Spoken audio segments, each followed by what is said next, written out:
سریع ترین راه جمهوری اسلامی ایران برای دستیابی به ارتقاء بازدارندگی خودش بمب اتمیشه. شما ادعاتون شفاف نیست. کدام بمب اتمی؟ ما قدرتمند میشیم یا توهم قدرت میگیریم؟ ما وسط جنگیم دوست عزیز. یعنی ما همه فقط به بقا راضی باشیم. بقا مرحله اول خروج از انزواست. آقا بزرگان توهم نفوذ. بله. با اجازه من اول میخوام اینو رو راست بگم، این یک دروغ هست. میسپارم به قضاوت مخاطب. توی رینگ شو هر قسمت یک کارشناس با یه ایده خاص وسط رینگ میاد. دور تا دورش 10 تا 20 تا مخالف که منتظرن به ایدهش حمله کنن. کارشناس ادعاشو مطرح میکنه، بعد شمارش معکوس زنگ. هر کی زودتر صندلی مخالفو لمس کنه وارد بحث میشه. ولی داستان اینجا تموم نمیشه، چون هر مخالف یه پرچم قرمز داره. اگه نصف مخالفا پرچمشون رو بالا ببرن، بحث قطع میشه و نفر جدید میاد سراغ کارشناس. هر اپیزود 3 تا 4 بخش 20 دقیقه‌ای داره. آخر هر بخش مخالفا میتونن رأی بدن 5 دقیقه اضافه بشه. اما حواستون باشه، فقط تو یکی از این بخشا این فرصت وجود داره. اینجاست که همه چیز سریع، پرتنش و هیجان انگیز پیش میره. اینه رینگ شو. بسم الله الرحمن الرحیم. ابوالفضل بازرگان هستم، دکترای روابط بین الملل از دانشگاه تهران و پژوهشگر حوزه امنیت و بازدارندگی. چندین ساله که در حوزه مسئله لزوم بازدارندگی ایران به اصطلاح اتمی فعالیت میکنم، تحقیق میکنم و اخیراً مشخصاً بعد از سقوط سوریه و جنگ 12 روزه وارد فاز مطالبه گری شدیم.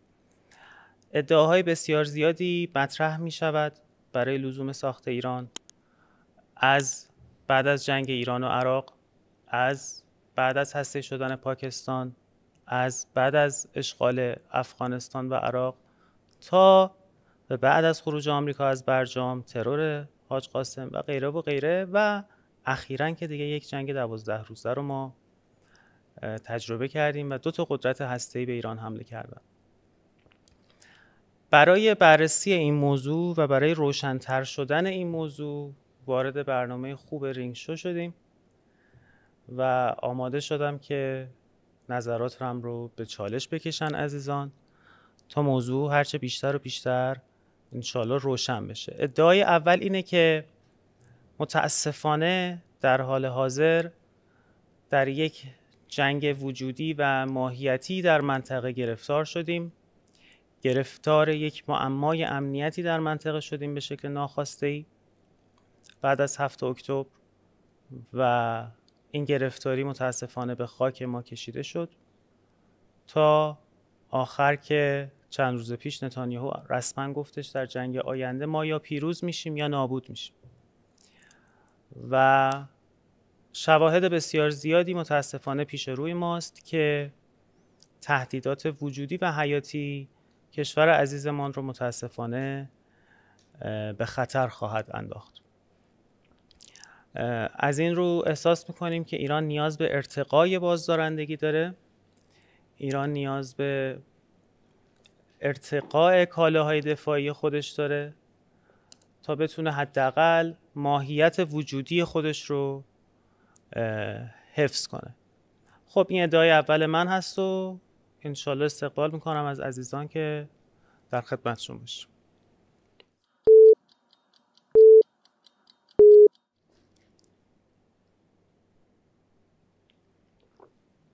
بیاین چراغ اول روشن کنین.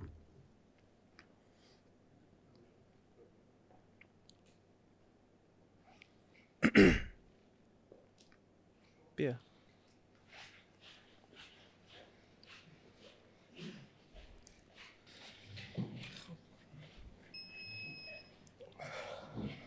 سلام و خسته نباشید.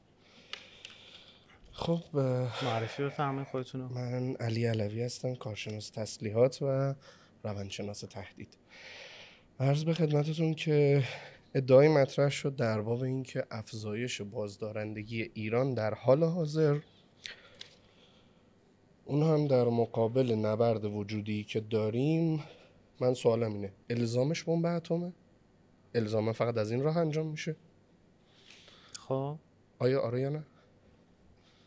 کل نکته اینه یا حالا نکاتتون رو بفرمایید که بعد کل صحبت ادامه داره. شما آره یا نه براتون سخته؟ قطعا الزامش همینه. قطعا. چرا؟ بله. خب شما حالا ادعاتون من رو یه مطرح سوال کنیم، دارم. من توضیح بدم. خب درسته، شما فرمودید نقدتون الزامش رو اینه. بفرمایید. نه الزاما صبر کنید سوالا مطرح بشه. فرمودید که الزامش ساخت بمب اتمه. چه بمب اتمی؟ چه توانی؟ از چه نوعی؟ بفرمایید. خب بفرمایید. نقدتون رو وارد کنید عزیزم، من بنده جوابتون رو میدم. ببینید شما میگید بمب اتمی. بمب خب. اتمی تعریف داره. بله. کدومش؟ شما نقدتون رو بفرمایید، ادامه شما بدید. بمب رو بفرمایید. شما بفرمایید. ببینید شما ادعاتون شفاف نیست. کدام بمب اتمی؟ از چه مدل؟ با چه توان؟ در چه حالت کار کردی؟ کدوم یکیش؟ ببین بازدارندگی یک مفهوم نسبی عزیزم. به طور کلی من سوالم بمب اتمی. اجازه بده. بازدارندگی یک مفهوم نسبیه و انواع اقسام بمب‌های اتمی از تاکتیکیش تا مدل تزار بزرگش در راستای میزان قدرت تخریب و در راستای رقیبت میتونه بازدارندگی ایجاد کنه نسبت به تهدید شما. خب ما در حدی که حتی بتوانیم بمب‌های تاکتیکی کنترل شده کوچک سر پهپاد بتونیم نصب کنیم. جای سابقه داره این سازه؟ بله. کجا؟ روسیه. کجا؟ روسیه. نوع مهمات رو بفرمایید.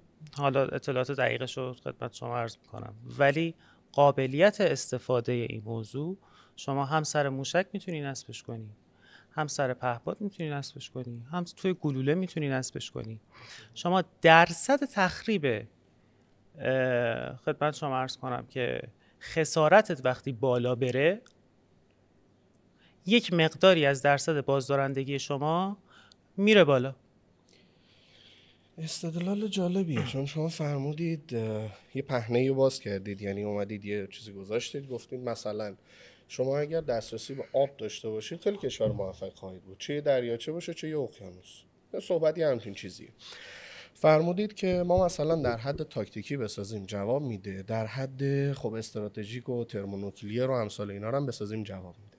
سوال پیش میاد، بمب اتمی تاکتیکی شما فهمیدید الان از پهپاد شلیک میشه دیگه، پیلود پهپاد میتوانیم سر خب سر جنگی چند کیلویی؟ پهپاد سر جنگی نیم کیلویی حتی. نیم کیلویی با چه توانی؟ شما سر جنگی نیم کیلویی حتی روی پهپاد بذارید. با چه توانی؟ 10 تای اون پهپاد رو خب بزنیم به طور مثال روی آرامکو، قدرت تخریب زمین تا آسمون متفاوتی ایجاد میکنی. این مقیاس بازدارندگی رو برای شما متفاوت میکنه. خب این سوال این یک. من میاد. دو، خود بمب استراتژیک اگه بتونیم بسازیم که ایدئال ترینشه، یعنی حداقل تستش باید یک تست اتمی بسیار بزرگ باشه در حد کنترل شدهش که سر موشک‌های بالستیک و عقارب‌پیما بتونیم بذاریم و دلیوریش رو به اسرائیل برسونیم که فوق‌العاده است و میزان بازدارندگی رو به درصد بسیار بالایی ارتقا میده. خب یه نکته شما نقدتون رو بفرمایید. این که صحبت اول شما اینه که ما باید بازدارندگیمون رو ببریم بالا، الزامش بمب اتمه. الان نسبیت رو آوردید میگید حالا به نسبت ما بازدارندگی رو با چه زیاد میکنیم. سوال اول که من پرسیدم خیلی هم شفاف بود، ممنون که پاسخ دادید، اما سوال دوم اینه، شما میفرمایید بالای 10 تا دونه پهپاد ما میایم و به قول معروف یه کلاک خیلی کوچیک میذاریم. ببینید سنگین ترین پیلود پهپاد نهایتا مثلا خیلی بره 1 تونه، خیلی بره با سوخت و حالا وسایل و هر چیزی که داره. ما میگیم یه سر جنگی شما 300 کیلویی گذاشتید. خب سوال من اینه، یه سر جنگی 2 تنی کلاسیک روی یک موشک یا مثلا یه سر جنگی مثل موشک کره جنوبی که الان با سر جنگی 8 تنی داره شلیک میشه با دقت 3 متر، بازدارندگیش بیشتره یا اون پهپاد شما؟ اصلا مهم نیست کدوم بازدارندگیش بیشتره، شما باید در مقایسه با خودت زمانی که بازدارندگی نداری، زمانی که آسمان کشورت بازه، پدافند کشورت بازه، نیروهای منطقه‌ای نداری، نیاز داری حتما قدرت دفاعی خودت رو و قدرت بازدارندگی خودت رو ارتقا بدی. سریع ترین راه جمهوری اسلامی ایران برای دستیابی به ارتقاء بازدارندگی خودش بمب اتمشه. نمیتونه فعلا تسلیحات بخره، نمیتونه پدافند بروز بخره از دنیا نه کسی بهش میده، نه میتونه دوباره تو منطقه بره. نیاز داره که یک مقدار قدرت دفاعی خودش رو بالا ببره. اصلا همه اینا یه طرف. شما پهپاد مثاله، شما یه بمب اتمی رو داری که به طور مثال بخواهی باهاش تهدید کنین که من تنگه هرمز رو ببندم. بازدارندگی تهدیده، گوش بده، بازدارندگی تهدید تنبیه، لزومی نداره استفاده شه. ما تهدید میکنیم که تنگه هرمز رو میبنیم. چگونه؟ با مین، خب با موشک‌های با قایق‌های شناور سپاه، بلا بلا بلا. مین اتمی؟ نه خیر. اما اگه بمب اتم شما داشته باشی و بخواهی به روزگاری برسی که وارد جنگ وجودی بشی که خودتو بخوای نجات بدی و مثلا بخوای بازی مدمن ایجاد کنی، تهدید زدن پالایشگاه‌های نفتی خلیج فارس در کشورهای جنوب خلیج فارس محاسبه هزینه فایده رقیبان تو رو به شدت تغییر میده. همچنین این بمب‌های کنترل شده اگه قرار باشه به اسرائیل برسه، که ما در این جنگ 12 روزه تقریبا 3/4 بمب‌های ایران به اسرائیل رسیده، موشک‌های ایران به اسرائیل رسیده طبق آمار خودشون. اگر کجا این آمار دادن؟ آمار خود اسرائیل و آمریکاست که از تقریبا نزدیک 600 تا موشکی که ایران شلیک کرده 201 شو اسرائیل تونسته بگیره. گفتن 375 تاشن به مناطق بی خطر برخورد کرده و اون انتخابمون بوده. منبعش هم جینساست. اون انتخابمون بوده. همون موشک ها اگه قابلیت هسته‌ای داشته باشه، حتی کنترل شده، میزان تخریبش آنچنان بالاتر میره که محاسبه هزینه فایده شما رو، محاسبه هزینه فایده رقیبتو دگرگون میکنه. دقیقاً به همون دلیلی که ما وقتی میخوایم به اسرائیل حمله کنیم، وقتی میخوایم به آمریکا حمله کنیم، احتیاط میکنیم.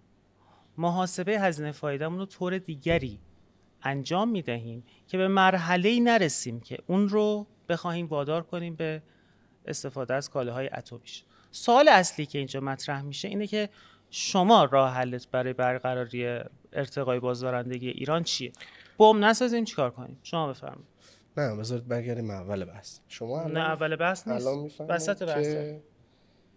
الزام بازدارندگی بمب اتمی. بعد الان میفرمایید به نسبت کار کرد داره یا میتونه در کنار بقیه گزینه‌ها باشه. الزام یه واژه فارسی مشخصه، یعنی الزام در زمان ایران، در زمانی که الان ما هستیم که 1 ماه دیگه تا 2 ماه دیگه دوباره آمریکا و اسرائیل به ایران حمله میکنه. خب همین امروز مکانیزم ماشه شروع شد به فعال شدنش. همین امروزی که من اینجا نشستم آقای روبیو تبریک گفت که مکانیزم ماشه رو استارتش رو زدیم. 1 ماه دیگه فعال میشه. ما میریم توی فصل 7. جنگ ایران و اسرائیل و آمریکا احتمال خیلی زیاد تا انتهای دسامبر دوباره شروع خواهد شد. خب ما نیاز داریم بتوانیم تو این فرصت کم بازدارندگی خودمون رو ارتقا بدیم. این الزام میاره برای ما، چون ما نمیتونیم تو این 3 ماه دوباره بریم تو سوریه، ما نمیتونیم تو این 3 ماه S-500 بخریم، ما نمیتونیم تو این 3 ماه J-10 و J-20 از چین بخریم. پس نیاز داریم بازدارندگی خودمون رو ارتقا بدیم. شما بفرمایید راهکار ما برای جلوگیری از حمله آمریکا و اسرائیل توی 3 ماه آینده به ایران چیه؟ ببینید من اولا در مقام این پاسخ فعلا نمیام. یه سوال دارم بعد میام. اول از همه اینه شما این الزامو دوباره راهکار شما چیه؟ یه نکته، این الزام هنوز جواب داده نشده. شما الان یه دامنه مشخصی ندارید. ببینید شما میخواید ترمونوکلیر بسازید، از یه توانی به بعد قابل انجام نیست. شما میخواید مثلا یه بمب اتمی نوترونی بسازی یا میخواید نمیدونم از نوع فیوژن بسازی یا هر چیزی. گفتم هر چیزی. نوع بمب اتمی که هر نوعی میخوای بسازی. حالا یه سوال وایسی. شما کوچکترین و ضعیفترین بمب با همین 60% غنی شده که اصلا 90% هم نکنی که میتونی باهاش بمب ساخت، ولی بمب‌های ضعیف با قدرت انفجار کم. همین رو اگه بسازی آیا به قدرت نظامی ایران اضافه میکنه الان یا نمیکنه؟ اگه توانش پایین‌تر از کلاهک بالستیک باشه همین الان نه، هیچ وقت از کلاهک بالستیک پایین‌تر نیست. نه هیچ وقت از کلاهک 9 تنی کره جنوبی توانش چقدره؟ کلاهک 9 تنی کره جنوبی رو مگه ما داریم؟ تو با خودت باید مقایسه کنی. الان بسازیم آره الان کلاهک 9 الان تنی مثل- بسازیم. اصلا 9 تنی نه، دارم در قیاس میگم. قیاس شما سلاح تو فضا نباید باشه. ما وسط جنگیم دوست یه عزیز. سوال، ما الان یه سوال وسط از شما پیش جنگیم. میاد. همین امشب ممکنه به ما دوباره حمله بشه. شما حاملتون برای این داستان چیه؟ موشکامون، کدوم موشک‌ها؟ موشک‌های قاره پیمامون که قاره توانایی پیمامون؟ موشک‌های قاره پیمامون، قاره پیما بردش چقدره؟ قاره پیمایی که ماهواره بر هستن تماما کجا یه قابلیت سیستم اعلام شده که این موشک قاره پیما اعلام نظامیه؟ نشده. اعلام نشده. کارشناسای آها. نظامی دنیا هشدار دادن که آه. تمام تست های موشکی قاره در یک پیمای فضایی که ایران ایجاد نشده شما یه گوش قاره بده. پیمایی هم داری. تک تک موشک هایی که ایران باهاش اسرائیل رو هدف قرار داده خب. تمام اونا قابلیت کلاهک هسته‌ای شدن رو دارن. اینو کی حتی گفته؟ کوچک، حتی اینو کوچک. کی گفته؟ کارشناسان نظامی ایران، یکشون نام مقامات ببرید. سردار حاجی زاده، سردار سلامی، همه اینا بارها گفتن. کارشناسان شما- نظامی دنیا، بعد سردار حاجی زاده، بعد همزمان شما حالا میخوای به اسرائیل اقتباس کنیم و به نه کارشناسان نظامی من به خودمون جای اقتباس اقتباس میکنیم. نمی‌کنم. شما توی فضایی تمام که خود می‌فرمایید کجاست؟ اسرائیلیا بارها گفتن کدوم تک تک اسرائیلیا؟ موشکی ها، تک تک موشک هایی که از ایران خب. به اسرائیل شلیک شده، تمام اینا میتوانن کلاهک هسته‌ای داشته باشن. اینا اگه به ما برخورد کنه، فاجعه‌ای که برای اسرائیل به وجود میاد نسبت به مقایسه‌ای که داره، نسبت به مساحتی که داره، بسیار متفاوته. شما جواب سوال منو بده. ما الان بمب نسازیم، به من بگو که چی کار کنیم جنگ آینده اتفاق نیفته.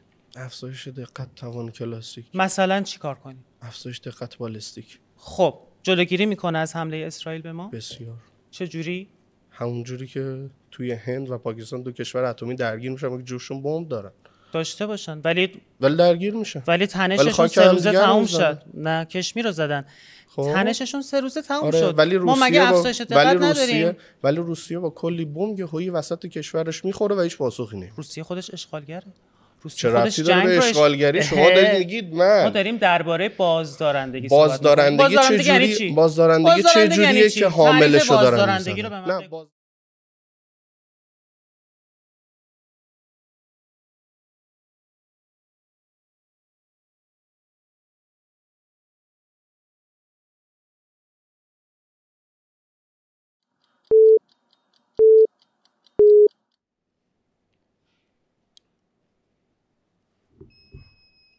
سلام علیکم. سلام علیکم. مرسی، سپاسگزارم. روزتون بخیر باشه. دکتر ملینا یقینی ام، فارغ التحصیل حقوق، پژوهشگر حوزه حقوق بین الملل. سوال اساسی که به نظرم محور رو باهاش شروع کنیم این باشه که آیا بازدارندگی جمهوری اسلامی ایران و توان نظامیش واقعا در گرو انرژی هسته‌ای و در پی اون ساخت بمب هسته‌ای؟ جوابتون رو در یک کلام. به طور کلی خیر، الان متاسفانه بله عرض کردم. چرا متاسفانه؟ به خاطر اینکه در حالت نرمال شما میتونی از ابزارهای بسیار متعددی برای بازدارندگی استفاده کنی. مثلا شما تسلیحات متعارف میتونی داشته باشی مثل خیلی از توان کشورهای موشکی دیگه. کشور مثلا میتونی توان موشکی داشته باشی، میتونی نیرو هوایی قوی داشته باشی، میتونی پدافند قوی داشته باشی، میتونی ارتش قوی داشته باشی، میتونی ارتش با جمعیت بالایی داشته باشی. بسیاری از کشورها، تقریبا اکثر اتفاق کشورها بازدارندگیشون از طریق تسلیحات متعارف کسب میشه. اما جمهوری اسلامی ایران الان 2 مشکل داره. یکی این که در حوزه تسلیحات متعارف به دلیل تحریم‌های تسلیحاتی خب نتونسته نه نیرو هواییشو قوی کنه، نه تونسته پدافند پیشرفته‌ای در دنیا داشته باشه و بازدارندگی‌های غیر مستقیم و نامتقارنی که اصطلاحاً توی منطقه به وجود آورده بود توی این سالها، اون رو هم از دست داده در این 1 سال و نیمه گذشته. بله. این رو هم از دست داده و الان فقط یک موشک براش باقی مونده و طبیعتاً در قبال اونم چه قدرتی. ما در رابطه با مثلا ترکیه صحبت نمی کنیم. اگه ما رقابت با عربستان سعودی داشتیم هیچ وقت تزه بمب اتم نمیدادیم. اگر رقابت ما با ترکیه بود که هست، نیازی به بمب اتم نداشتیم. اما در قبال 2 کشوری هستیم که اولیش ابرقدرت نظامی دنیاست، $1 تریلیون هزینه حتی دفاعیش، قدرت اقتصادی دنیاست، ابرقدرت فرهنگی دنیاست، هنوز قدرت اول دنیاست. و دومیش هم تنها کشوریه که در کل تاریخ روابط بین الملل یک ابرقدرت آن کاندیشنال همیشه ازش حمایت بی قید و شرط کرد و پیشرفته ترین تسلیحات رو داره و تنها کشوریه که تو منطقه بمب اتم داره. هر دوی این بازیگران بمب اتم دارن. بله. و متاسفانه هر دوی این بازیگران در همین 1.5 ماه پیش از بعد از جنگ 12 روزه تهدید به استفاده از سلاح اتمی رو انجام دادن.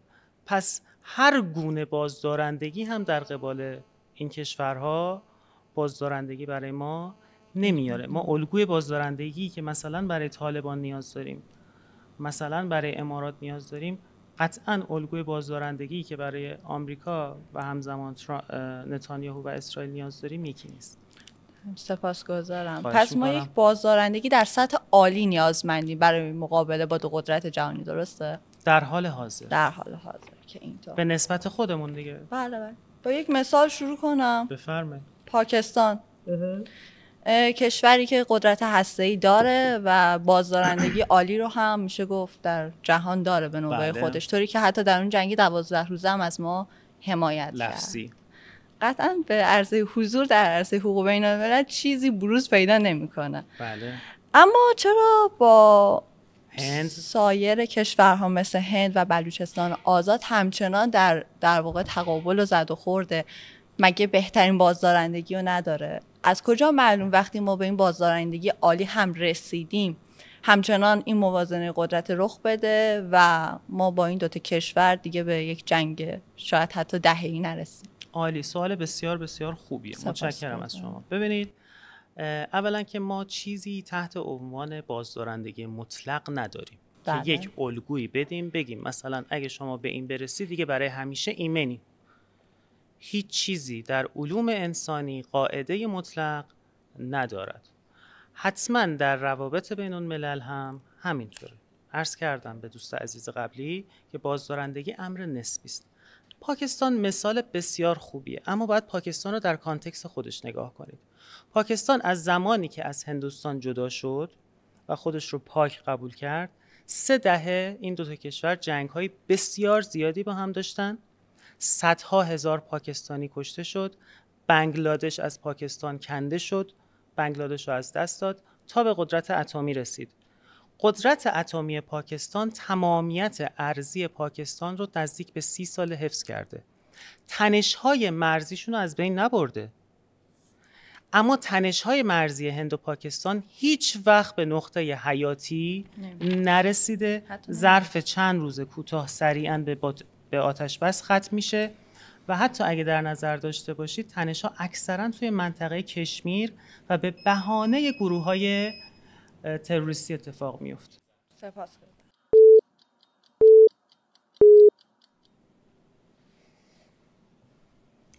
خب سلام علیکم. سلام علیکم. خوش اومدین. ممنونم. البته برنامه رفیقمونه. عرض به حضور شما که پارتی بازیه؟ آره دیگه. به ما وقت بیشترم تازه میدن. بهتر. سلامت باشید. معرفی بفرمایید. من محمد حسن غلامی هستم، فارغ التحصیل مطالعات خاورمیانه. خوشبختم. سلامت باشید. من چند تا موضوع میخوام مطرح کنم. اولیش اینه که خیلی خوبه که شما به دنبال قدرت ایرانی. این اون چیزی که ما به دنبالش. آفرین به شما. من خیلی هم عالیه. منتها حرفی که ما داریم اینه که ما کی؟ ما مخالفین این تئوری نه. شما که شخصیت ما برای رقابت با شما که نیومدیم، بحث شخصی که نیست. شما یک دهانی هستید در کنار هزاران دهان که همچین ادعایی رو مطرح میکنن. بله. حرفی که مخالفین این دهان ها داره اینه که با ساخت بمب اتم، اصلا تمایل به ساخت بمب اتم، چون خود ساخت بمب اتم که توش کلی حرفه، اصلا با فرض توانایی ساخت بمب اتم ما قدرتمند میشیم یا توهم قدرت میگیریم. برای ما بازدارندگی داره یا توهم بازدارندگی. به چه معنا؟ ما تو بحث توسعه وقتی که میخوایم یک کشور رو سیاستگذاری عمومی براش بکنیم باید موارد مختلفی رو در نظر بگیریم. یکیش نظامی، امنیتی، سیاسی، سیاست داخلی، توان دیپلماسی یعنی سیاست خارجی شما، حوزه‌های فرهنگی و اقتصادی. اوکی. حالا توی بحث توسعه یکی از مواردی که بسیار مهمه توسعه متوازنه و توسعه نامتوازن یعنی این که اتفاقا همون بعدی از قدرت شما که خیلی رشد کرده و شما روش خیلی سرمایه گذاری کردی باعث مرگ شما میشه. من ایرانی که شما میخواید بسازید و وقتی که میخوام تصور کنم تو ذهنم این پهلوانای اینستاگرامیه که بازوها بسیار کلوف سیکس پک دارن ولی پاها لکلکه و اینا حتی با یه سرماخوردگی هم باید برن زیر سرم. چرا؟ چون توسعه نامتوازنه. من خطره کاهش محبوبیت حکومت رو و 1001 مشکل اقتصادی رو و دالانهای تو در تو و تاریک بوروکراسی رو خطرناکتر از اسرائیل میدونم.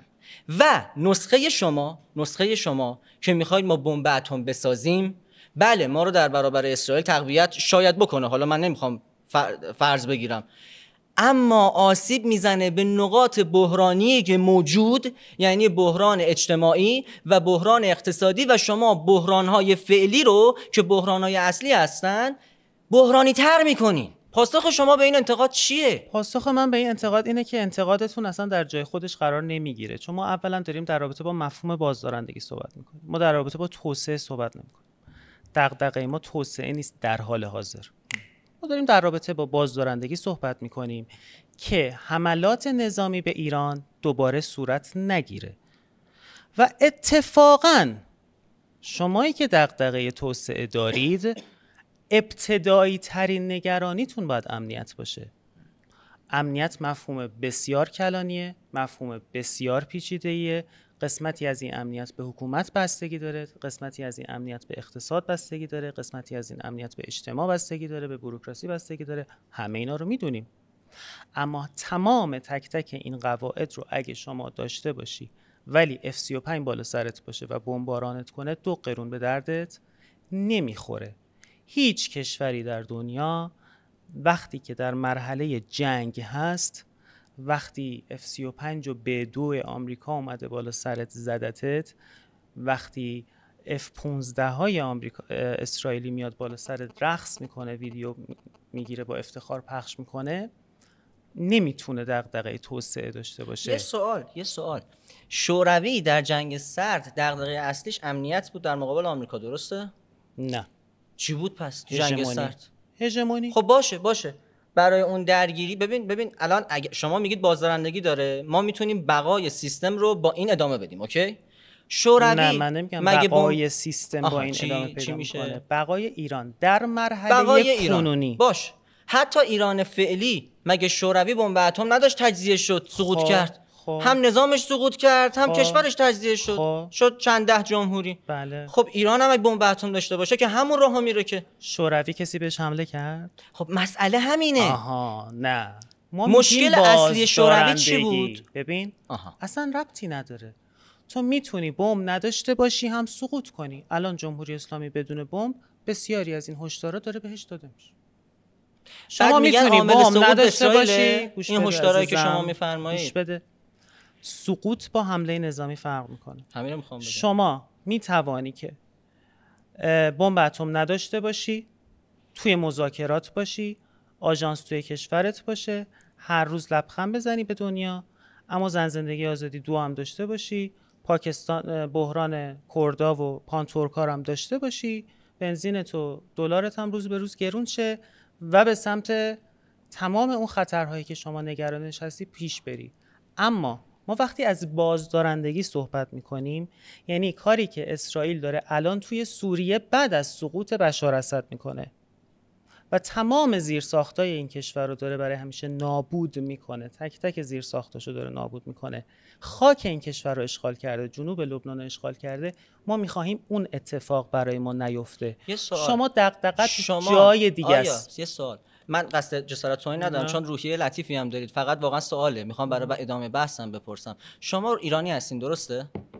بله.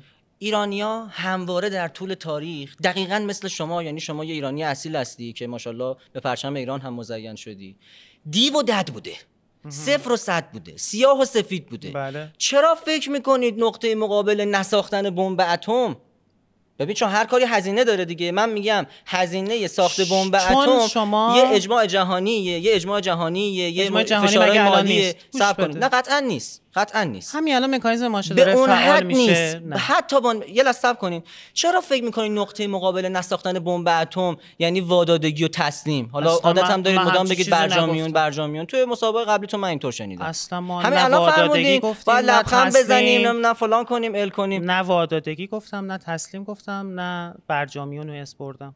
اینجا نه، ولی مسابقه یه نفس عمیق بکش. من نفسم سر جاش. نکته‌ای که وجود داره اینه که شما جنگ 12 روزه رو تجربه کردی. بله. این جنگ 12 روزه در یکی دو ماه آینده اگه بشه دوباره تکرار بشه، قوی‌تر اتفاق بیفته. میدونید چرا جنگ 12 روزه رخ داد؟ هر دلیلی. به این دلیل که لوکیشن تمامی فرمانده‌های شما مشخص بود. به این دلیل که تمامی لانچرهای موشکی شما که می‌خواست موشک شلیک بکنه میتوانستن از دور و دور بهش نفوذ بکنن، حتی اجازه ندن این لانچر از سوله بیاد بیرون. راهکار شما برای اینکه دوباره به اطلاعات ایران این دولت نشه. وزیر اطلاعات اومد چی گفت تو این 12 روز، من حالا عددشو دقیق خاطرم نیست ولی فکر میکنم 7 میلیون گزارش مردمی به نیروهای امنیت اطلاعاتی اومد و شما میبینید که از کمر جنگ، یعنی از روز 4م 5م که دولت توانست ملت رو دوباره بخش بزرگشون رو به سمت خودش بیاره، عملیات‌های خرابکاری تروریستی کم شد. خب کم شد، ولی بدوی آمریکا اومد فوردو و نتنز و بدوی آمریکا اومد چون میدونست که محبوبیت دولت که آن چیزی که عدم تجزیه ایران رو تضمین میکنه، آن چیزی که بقای این سیستم رو هم حتی تضمین میکنه، محبوبیت دولت در قلوب مردمه. ارتباطی به بازدارندگی ندارد. اوکراین مگه محبوبیت مردم نداره؟ بله اوکراین مگه حمایت مردمی نداره؟ بله چرا بهش حمله شده؟ چرا 20% خاکش اشغال شد؟ شما تصور میکنید اختلاف قدرت اوکراین و روسیه، نمیدونم دوربین میگیرن هرچی اندازه اختلاف قدرت ایران و اسرائیل، ما ایران و آمریکاییم. حمله 12 روزه حمله با اسرائیل شروع شد یا با آمریکا؟ اول انقلاب مگه ایران 98% به انقلاب آری نگفتن؟ مگه حمایت مردمی نبود؟ مگه مردم انقلابی نبودن؟ صدام چرا تونست به ما حمله کنه؟ تونست کاری بکنه؟ بازدارندگی رو میدونی یعنی چی؟ نه تو بگو. تو به یک کشور حمله میشه، 8 سال 300,000 نفر میمیرن، زیر ساختاش نابود میشن. پدر من جانباز جنگه، من خودم فرزند جانبازم، من 30 ساله تو بیمارستان دارم هزینه جنگ میدم. بازدارندگی یعنی کسی به کشورت حمله نکنه، حمایت مردمی، هزینه ساخت هر کاری با هزینه است. هزینه ساخت بمب اتم این هستش که شما محبوبیت رو از دست بدی ندارد. مرسی.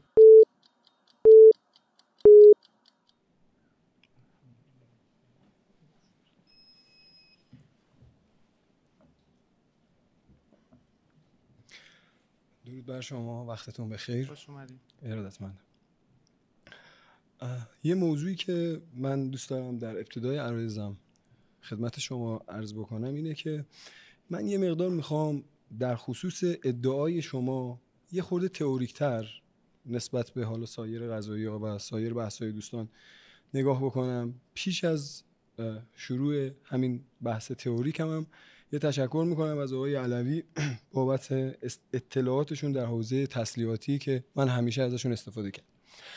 نکته‌ای که وجود داره، ببینید آقای بازرگان، شما در 3 دور بحثی که انجام شد، یک چیزی که من به صورت مکرر در ایده ها و در صحبت های حضرت عالی مشاهده کردم اینه که شما یک ترجیح بلا مرجح همیشه در صحبتاتون هست. این یعنی چی؟ یعنی شما خودتون رو و آمارهای خودتون رو ترجیح میدید به دیگران بدون اینکه وجه رجحان داشته باشید. علم و معرفت شناسی پوزیتیویسم که شما ادعاشو دارید که یک واقع گرا هستید، حالا از هر نوعش، بنابراین قاعدتاً معرفت شناسی شما هم باید پوزیتیویستی باشه. ما برای اینکه بتونیم یک ایده ای رو اثبات بکنیم در دنیای روابط بین الملل و موضوعاتش باید وجه رجحان داشته باشیم. این که به فرض مثال من الان بیام بگم چون من کارشناس مثلا حوزه تسلیحاتی هستم، ما این تعداد موشک فرستادیم نفرستادیم، اینا باید مدرک و شاهد داشته باشه. این یه مورد در مورد پاکستان صحبت شد و دیدم شما خیلی استقبال کردین از این بحث و نکته‌ای که بود فرمودید که پاکستان کانتکست خودش رو داشت. آفرین، خیلی موضوع خوبی رو اشاره کردید، کانتکست. ببینید شما میفرمایید که ما امروز چاره‌ای جز اتمی شدن نداریم. پیش از این که شما یه سوالی از من بپرسید که راهکار شما چیه، من اینجا نیستم که راهکار بدم در این فاز. اگر نیاز بود دوستان تشخیص دادن از من دعوت میکنن، بنده در یک برنامه جدا راهکارم رو ادامه میدم و دوستان شما که موافق بمب اتم هستن میان ما رو نقد میکنن. این نکته اول. ولی پاکستان، ببینید کانتکست یعنی چی؟ وقتی شما داری در مورد بمب اتمی شدن، یعنی بازدارندگی اتمی ایران، اون هم به صورت نسبی و در حد تاکتیکی صحبت میکنی، باید به 2 سوال پاسخ بدی. سوال اول، شما یک قدرت هسته‌ای نیستی، شما توانایی هسته‌ای شدن داری. این 2 متفاوته. در روابط بین الملل بهشت رو به بهانه نمیدن، به بها میدن. ارزندگی شما زمانی که توانایی بمب اتم داری یه چیزه، قدرت چانه‌زنیت هم یه چیزه. وقتی میری روی میز مذاکره در روابط بین‌الملل، به ما یاد دادن، انگلیسی‌ها ضرب المثلشونه what is mine is mine, what is yours is negotiable.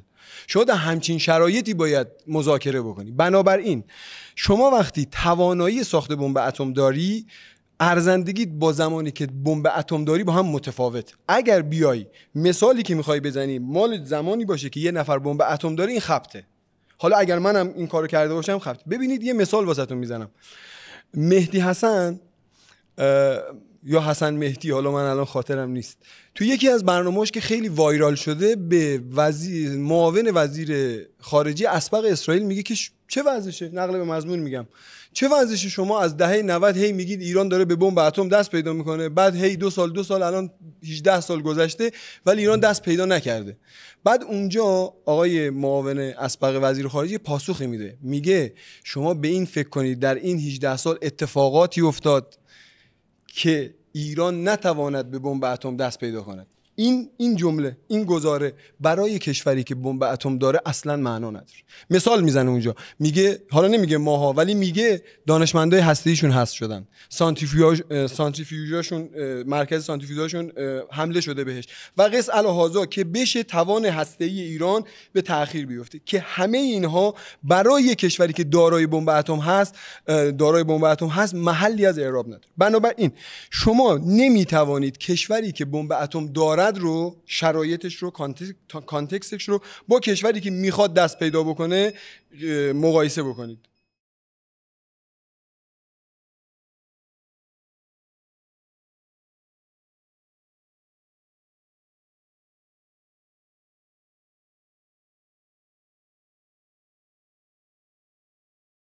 بسیار. بنابراین اگر ما کشوری که دارای توانایی هسته‌ای هست رو با یک کشوری که نداره قیاس بکنیم، یه خبط. حالا سیاست خارجی یک کشور که حالا در این حوزه، در حوزه بحث ما میشه سیاست به اصطلاح نظامی ایران، به اصطلاح حاصل توانایی تفریق توانایی‌های داخلی منهای، یعنی توانایی داخلی منهای محظوریت‌های بین‌المللی میشه سیاست خارجی ایران. یعنی شما نمیتونی بگی چون من صرف این که توانایی ساخت بمب دارم میتوانم چیکار کنم، میتونم بس اگر شما واقعی گرا هستی و ساختاری هم هستی، باید فشار ساختاری هم در نظر بگیرید. حالا نکته‌ای که وجود داره چیه؟ شما میفرمایید که الان مگه اجماع وجود نداره؟ همیشه میفرمایید. ببینید شما اگر بخواید اجماع بکنید، استاد بزرگوار ما آقای دکتر عسکرخانی یه جمله‌ای داره که خیلی خوبه. میفرمایند که من به آندروکوزاروف مشاور امنیت ملی روسیه گفتم که اگر ما بخوایم هسته‌ای بشیم از ما حمایت میکنید؟ نه. تو خاطرات آقای حسن روحانی هست که وزیر امور خارجه فکر میکنم چین به من گفتن که مشکلتون رو با آمریکا حل کنید، برسه به بحث اتمی شدن و اینا ما از شما حمایت نمیکنیم. خب بنابراین ما در شرایطی که توانایی هسته‌ای نداریم، خب یعنی توانایی هسته‌ای داریم ولی بمب نداریم، چون اگه بمب داشتیم به قول شما نباید به ما حمله میشد. در این که دیگه نمیتونیم بگیم، مثلا مثال دارم میزنم، آقای فریدون عباسی مثلا یه جایی گفتن ما داریم، چون اگر این رو شما بفرمایید، نه مثال میزنم، من نگفتم، گفتم مثال، نه نداریم. خب نداریم، بنابراین باید بریم بسازیم. حرکت به سمت بمب اتم، خب یه شرایطی رو ایجاد میکنه برای ما که میتونه اجماع بین المللی و شرایط جنگ رو تسریع بکنه. این بار علاوه بر اون دو کشوری که دارای توانایی هسته‌ای هستن، به علاوه جامعه جهانی. نکته‌ای که وجود داره اینه و من عرضم تمام. نکته‌ای که وجود داره اینه، در یکی از مصاحبه‌هاتون تو برنامه آزاد در مناظره با آقای رحمان قهرمانپور، درسته گفتم اسمشونو؟ اسما تو خاطرم نمیاد. عرضم به حضور شما مجری یه سوال خیلی ناب ازتون میپرسه. تاریخ این مصاحبه فکر کنم 9 می بود، من نگاه کردم، پیش از حمله اسرائیل به ایران. ایشون میفرماید که فرض حاکمیت سیاسی در ایران به این نتیجه رسیده باشه که ما بمب اتم به دست بیاریم و همین فرمایش شما اجرا بشه. این حرکت به سمت هسته‌ای شدن یه تایمی میبره، یه زمانی میبره و ممکنه در این حالت به ما حمله بشه. تو همچین وضعیتی که ما پدافندامون سر جاش بوده، 12 روزه اسرائیل اتفاق نیفته، شما پاسخی که دادید عین پاسختون میگم، اگه من اشتباه میگم شما اصلاح کنید. میفرمایید که بله این نکته بسیار درسته، دغدغه همه اونایی هم که دنبال بمب اتم و بازدارندگی اتمی بودن هست. این که گفتیم CTBT و به اصطلاح پروتکل الحاقی و MPT رو ملحق نشیم بهش، دلیلش هم همین بوده. ولی ما کشور بسیار پهناوری داریم، بیابون زیاد داریم و درست چاله چوله های امنیتی داریم، منتها اینقدر هم دست پا چلفتی نیستیم و میتونیم این فرایند رو جلو ببریم. سوال من اینه، کمتر از 2 ماه بعد از فرمایش شما به ما حمله شد و در یک فقره عملیات نارنیا 14 دانشمند هسته‌ای ما به فکر میکنم و 60 سردار و قص الهازا اتفاقاتی که افتاد. ببینید آیه بازرگان عزیز، فرق ما روابط بین المللی ها با حوزه علوم دقیقه ها در اینه، ما برای فرضیاتمون نمیتونیم آزمایش انجام بدیم، چون قابلیت تکرار در روابط بین الملل وجود نداره و هزینه ها بسیار سنگینه. آن چیزی که شما وعده‌شو داده بودید و خیلی سهل و ساده ازش گذشتید، خسرانی رو برای ما به بار آورد که امروز وقتی داریم صحبت میکنیم، خود شخص حضرت عالی وقتی دارید صحبت میکنید، تمام فرمایشتون اینه که اگر حمله دومی اتفاق بیفته دیگه ما پناهی نداریم، دفاعی نداریم. میخوام بگم اینقدر مهمه. اولا که حمله اول شما وقتی داره 5-10 ثانیه دیگه تموم میشه، 44 ثانیه دارم. عزیز من، اولا که این حمله اول متوجه نشدم نتیجه تز ما بود. نه خطای شما بود، در تحلیل شما، خطای تحلیل شما بود. شما فرمودید اگر ما بخوایم حرکت کنیم به سمت بمب اتم، حرکت نکردیم و حمله شد. من همونجا هم گفتم ما حتی اگر حرکت نکنیم، قسم حضرت عباس بخوریم، آژانس هم رو کشور باشه، توی مذاکرات هم باشیم، هر لحظه احتمال حمله آمریکا و اسرائیل به تأسیسات هسته‌ای ما هست و دقیقاً اتفاقاً همین اتفاق افتاد. نکته اول. نکته دوم، ما تونستیم در اوج باگ‌های امنیتی خودمون ذخایر اورانی خودمون رو الان قایم کنیم.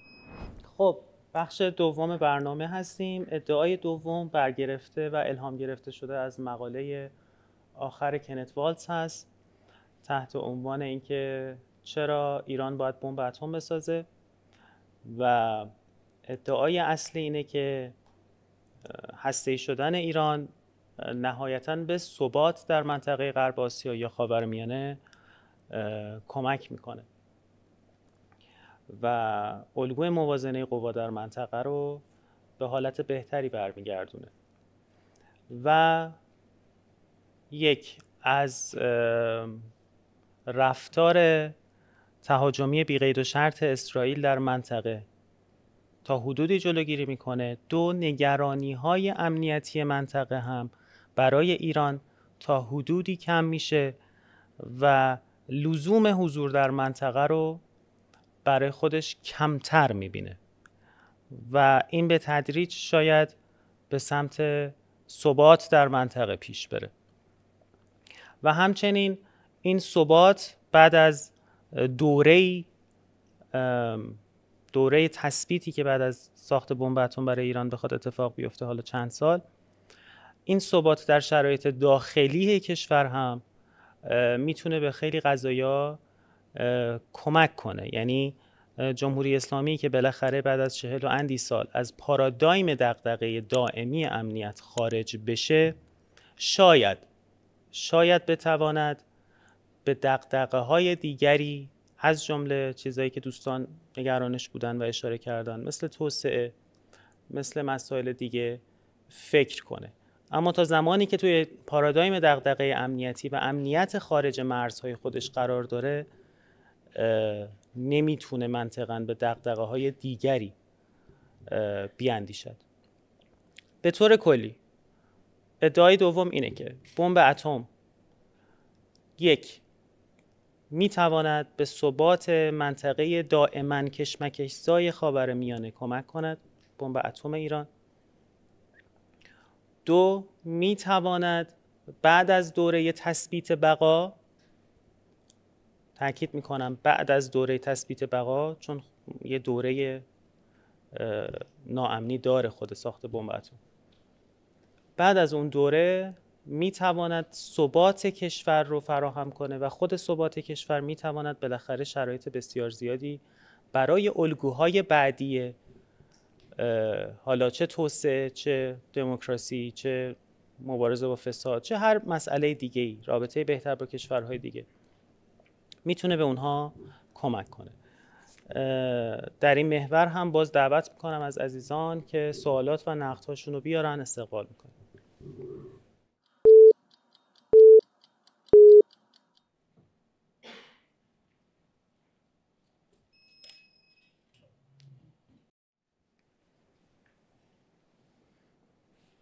سلام. درود جناب بازرگان. فردی کامیاب هستم. من سیاستگذاری خوندم سالها پیش، ارشد، لیسانس من علوم سیاسیه. مثل شما هم با مبانی روابط بین‌الملل آشنایی دارم و لذت میبرم از بحثاشون. عالی. ببینید، حالا چه کنت بالتز، چه مورگنتا، چه مرشایمر اخیراً خب بالاخره صاحب نظریه هستن. همه این اساتید بزرگ روابط بین‌الملل به یه نحوی میگن که اگه ما مشاور بودیم برای سیاست خارجه کشور ایران، ما حتما سفارش میکردیم که به سمت بمب اتم خیز برداریم. در این که اینا صاحب نظریه هستن تردیدی نداریم. بله. ولی میدونم که نه شما این ادعا رو دارید، نه من میتونم، نه کسی دیگه، که بگیم این عزیزان، این استادای بزرگ اعظم بهترینن. نه بحث بهتری نیست. بحث اینه که این استادا قطعی دارن، ایران شناس یا مثلا حتی نیستن. متخصص خاورمیانه نیستن، صاحب نظریه‌های غولی هستن. درسته. پس این بحث مرجعیت اینجا مطرح میشه. من یه خورده شبهه وارد میکنم به بحثتون. بله. که ممکنه از این اسامی استفاده، نه فقط شما، یعنی خیلی دوستان دیگه هم این کارو میکنن برای اینکه مخاطب قانع شه.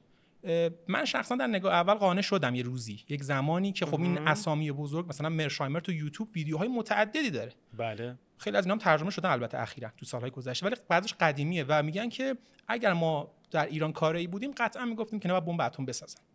ولی خب این عزیزان مرجعیت نظریه‌ای دارن، یعنی بحث نظریه‌شون قویه. من میخوام، چون بالاخره شما رئالیستید، خودتون رئالیست معرفی میکنن، البته انواع اقسام داره، منم نزدیکی‌هایی دارم به شما. چرا؟ به خاطر اینکه من تحت تاثیر پراگماتیسمم و این دور نمیشه، تو سیاست خارجه کاملا با هم ارتباط دارن. اما فکر میکنم نتیجه گیری شما عجیبه، صادقانه. بله. به خاطر اینکه ببین همین جملاتی که گفتید، اما اگر داشت، شاید داشت، میتواند داشت، یعنی خیلی نسبی میبینید قضیه رو. پس قبول دارید که ریسکی وجود داره. دنیا نسبی عزیزم. بله. ولی مسئله اینه که این هزینه‌اش خیلی متفاوته با اقدامات دیگه. این هزینه‌اش خیلی متفاوته. اقدامات دیگه مثلا چیه؟ مثلا فرض بکنید یه دوستی، من اسم نمیبرم به خاطر بحث چیزش، اومده بود گفته بود که ما بریم مذاکره بکنیم و این دو دسته تقدیم بکنیم. فرض کن اونم هزینه داره دیگه، شما خودتون میدونید. یعنی همین چیز مبهمی که داریم، این ابهام هسته‌ای رو هم تقدیم بکنیم. من از اینجا شروع میکنم، پاسخ شخصی من به این عزیزان و حتی شماست، یعنی مشترکاً، که ببینید اگر رئالیستی به قضیه نگاه بکنیم باید سود و زیان ببینیم، وگرنه به قول خود مرشایمر ماجراجوییه. بله. ساخت بمب اتم، اقدام بهش. خود شما تو صحبتاتون مدام میگید، برای اینکه طبیعتا میدونید که این ظرافت رو داره قضیه دیگه، که ممکنه کسی به شما گیر بده بگه که خب اگر نشد چی، اگه به بمب اتم نرسیدی چی. بله. فقط هم بحث زمان نیست، بحث هزینه است. ما زیر ذره بینیم. بعضی از دوستان میگن که یه قابی برای ما ساختن، البته که شما همسو نیستید با این قابه، یعنی میگید که این اشتباهه، ولی من اتفاقا متقاعد شدم که چنین قابی وجود داره که ایران برنامه هسته‌ایش وحشتناک، ترسناک و همه این مباحثی که مربوط به شیطان بزرگ بودن ماست. ما یه تهدید بزرگیم. تا الان گفتن که ما دنبال بمب اتم بودیم. حالا فرض کنیم به سمتش خیز برداریم. اونم وقتی که تو این قاب قرار داریم، ما خارج این قاب نیستیم. ما امنیتی شدیم برای نظام بین‌الملل. فاصله ما با این قاب، با این تصویر صفره. ما توش داخلشیم. حالا شما میگید بیایم این اقدامو بکنیم، انشالله که درست میشه. من نمیتونم همسو باشم، چون خودتونم حتی وقتی که مواجه میشید با حق خودتون، نقدتون رو دقیق بفرمایید. ببینید الان چند تا موضوع رو مطرح کردیم. اما اگر داره. ببین اما اگر که شما پزشک هم باشی بخوای برای درمان سرطان انصافا قابل مقایسه نیست. اما اگر داری هم شما مبانی سیاست خوندید هم من، قابل مقایسه با پزشکی نیست. نه عزیز من، اون یک اتفاقا روابط بین الملل اتفاقا خیلی شبیه به پزشکیه، خیلی شبیه به اقتصاد، تعجب میکنم، خیلی شبیه به مدیریت. مبنای نظریش همینه، مبنای معرفت شناسیش همینه. معرفت شناسیش، مبنای روش شناسیش همینه، شبیهن. بله. الان شما نقد دقیقت ببین، یک اینه که ما این نقدم اضافه شده، بحث قاب و تهدید رو مطرح کردی. دو، بحث اما و اگر رو مطرح کردی.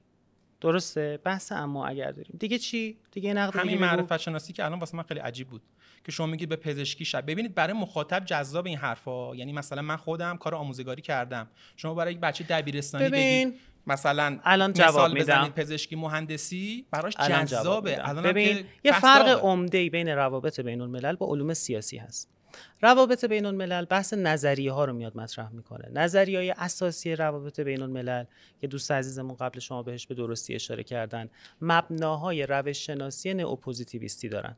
خب فکت های تاریخی و با آثار مشاهده پذیر به شما میدن. از هوا و زمین و زبان صحبت نمی‌کنن. نقدتون در رابطه با مرشایمر، کنت والز اینا درسته. اینا ایران شناس نیستن. اما بر اساس سابقه 400 سال جنگ‌های روابط بین‌الملل در اروپا و در نقاط مختلف دنیا، بر اساس منطق محاسبه هزینه فایده هسته‌ای به یک جمع‌بندی رسیدن که این جمع‌بندی به لحاظ روش شناسی و معرفت شناسی ارزش علمی دارد. آیا به طور قطعی شبیه به علوم طبیعی و پزشکی است؟ قطعاً نه. اما هیچ شباهتی به فلسفه و علوم سیاسی و امید و آرزوهای امنیتی سازی و ذهنیت گرایی و اینا ندارد. شما وقتی نظریه بازدارندگی هسته‌ای رو مرشایمر، کنت والز، استیون والت غیره و غیره میان صحبت میکنن، پشتوانه‌های متعددی دارن ازش نام میبرن. از جنگ جهانی دوم پشتوانه برات میاره، از جنگ جهانی سومی که جلوگیری میکنه بین شوروی و آمریکا. داستان وسطش دارید؟ نه دارید از وسطش داستان از هند و پاکستان، از خود کشورهای اروپایی. اما و اگرها درست رسیدن بهش اما و اگر داره، اما اونهایی که تونستن بهش برسن به این نتایجی که ما الان می‌خواهیم درباره‌اش صحبت کنیم رسیدن. همشون. نه اجازه بدید. هم اروپا اینطور نیست. همین راحت میگید شما بفرمایید پوزیتیویستی و ایناست.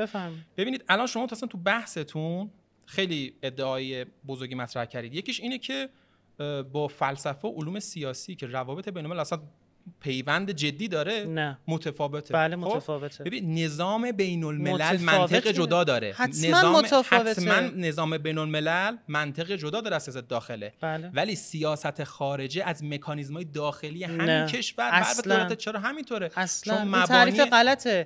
شما در یک محیط بین‌المللی، در یک محیط آنارشیکی هستی که با دولت‌های دیگه‌ای سر و کار داری. این تصمیم ولی تو هوا در سیاست داخلی شما حاکم مطلقی، نه با مردمت سر و کار داری، ولی در روابط بین‌الملل با دولت‌های دیگه سر و کار داری. این قاعده رو فرق میکنه. بیا عزیزم.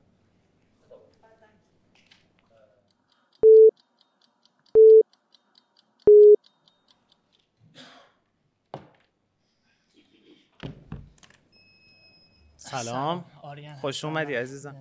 زنده باشی. من این مقاله‌ای که شما از والز گفتید رو تو فارن افرز خوندم. بله. در مورد اینکه تسلیح ایران به بمب اتم میتونه به ثبات منطقه‌ای و به ثبات منطقه‌ای کمک کنه و از حملات همه جانبه اسرائیل هم جلوگیری بکنه. بله.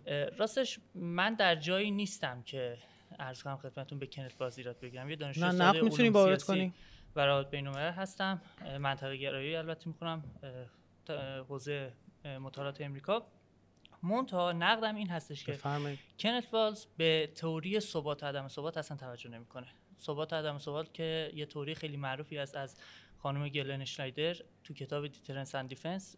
توی این کتاب ایشون میگه که این تئوری ثبات عدم ثبات شاید مثلا تسلیم شدن به بمب اتم از درگیری‌های بزرگ جلوگیری بکنه، اما خودش باعث بی‌ثباتی‌ها، درگیری‌های محدود و عرض کنم جنگ‌های نیابتی میشه. خب لذا ادعای کنت والز مبنی بر اینکه صلح منطقه‌ای ایجاد میکنه به نظرم کاملا غلطه، چون این موضوع خودش باعث ایجاد یه سری زمینه‌های جدید درگیری میشه. ما نمونهش رو توی کره شمالی داریم. کره شمالی به بمب اتم مجهز شده، اما حملات سایبری، قاچاق مواد مخدر، تهدیدهای مداوم کره جنوبی همش ادامه داره، اصلا قطع نشده. یعنی تو منطقه اصلا ثبات دائمی ایجاد نشده. لذا این ادعا از نظر من غلطه. شما هم به نظرم حالا با توجه به اینکه هم خودتون رئالیست معرفی میکنید و هم عرض کنم مدافع این تئوری‌ها هستید، به نظرم بایستی به کانتکست خاورمیانه و به ویژه خود ایران توجه بفرمایید. اینها شاید تئوری‌هایی هستن که برای ما میپیچن، شاید تئوری هستن که میتونه برای ما کمک کننده باشه. ثبات دائمی یعنی چی؟ مثلا شما میگی کره شمالی و کره جنوبی چون حملات سایبری بهش وجود داره، قاچاق مواد مخدر داره و تهدیدات گفتمانی و رقابت تسلیحاتی با کره جنوبی داره، ثبات در اون منطقه شکل نگرفته.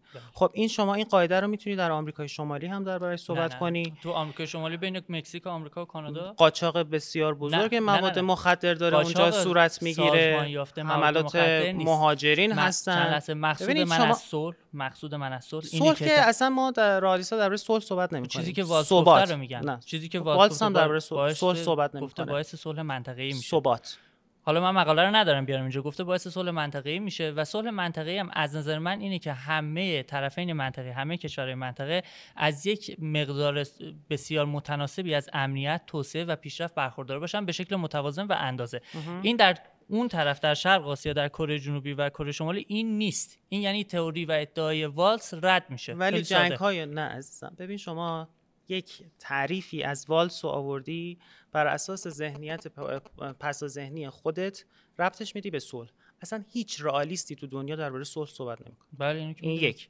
درباره ثبات صحبت میکنن. ثبات یعنی چی؟ یعنی شما تهدید وجودی نداری و بقات رو تا حدودی بتونی تضمین کنی. اتفاقا نکته‌ای که وجود داره در قبال همین مسئله، در مسئله شرق آسیا، در خود اروپا، این ثبات ایجاد شده به واسطه بمب اتم. این تاریخ به ما ثابت میکنه. الان که اصلا ثباتی نیست اونجا. الان عرض میکنم خدمت شما، خود کشورهای اروپایی که 400 سال با هم جنگیدن، بعد از دو تا جنگ جهانی بر اساس ایجاد بازدارندگی هسته‌ای و مسئله ناتو و تهدید مشترک شوروی است که زیر یک مبدا اصلا این مربوط میشه به اصل اول هسته شدن. اصلا بحث ما نیست. الان موضوع خیلی کمک میکنه. به ثبات کمک میکنه ولی خودش باعث ایجاد ناپایداری میشه. نه. چیزی که اشنایدر میگه. الان عرض میکنم کشورهای شرق آسیا، ما 5 تا کشور در شرق آسیا داریم که هر 5 تاشون با هم یا رقیبن یا دشمنن یا جنگیدن. خب روسیه، چین، هند، پاکستان و کره شمالی. هر 5 تای این کشور یا با هم یا جدا جدا رقابت‌های شدیدی دارن. یا قبلا با هم جنگیدن یا الان با هم رقیبن. خب ثبات نسبی، ثبات هم مثل امنیت، مثل تمام مسائل به منطقه شرق آسیا و جنوب آسیا آمده است. این کشورها در محاسبه هزینه فایده خودشون فهمیدن که نمیتوانن با هم بجنگن. نه یه لحظه الان وارد عرصه های دیگری از رقابت کره شمالی میشن. بمب اتم داره، کره جنوبی نداره. بله. چجوری این ثباتی که شما متعهد هستید به وجود اومده؟ برای کره شمالی به وجود اومده، کره جنوبی برون سپاری کرده. شما فقط میگی که گرسنه بمونیم، امنیت هم نباشه، یعنی ثبات. این اصلا ثبات نیست که این یه میزانی از توسعه لازمه. الان کره شمالی ثبات داره. کره شمالی چقدر تحریم داره آقای؟ اصلا کلا تحریمه. آریان رضایی هستن. اصلا کلا تحریمه. دسترسی به کالاهای لوکس نداره. کلا تحریمه. میدونی 1/4 ایران تحریم داره کره شمالی؟ اصلا ما بگیم 1/12 ایران تحریم داره.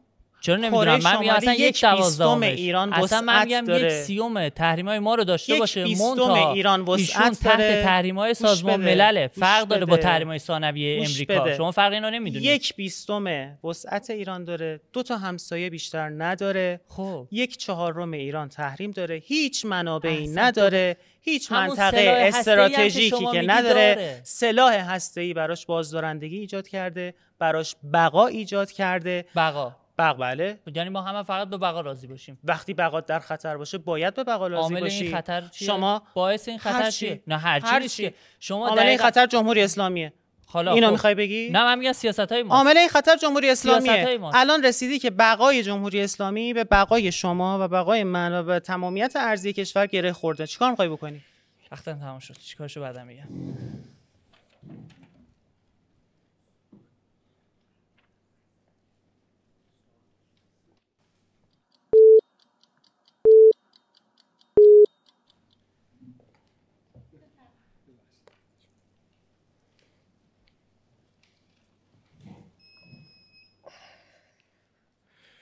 درود مجدد.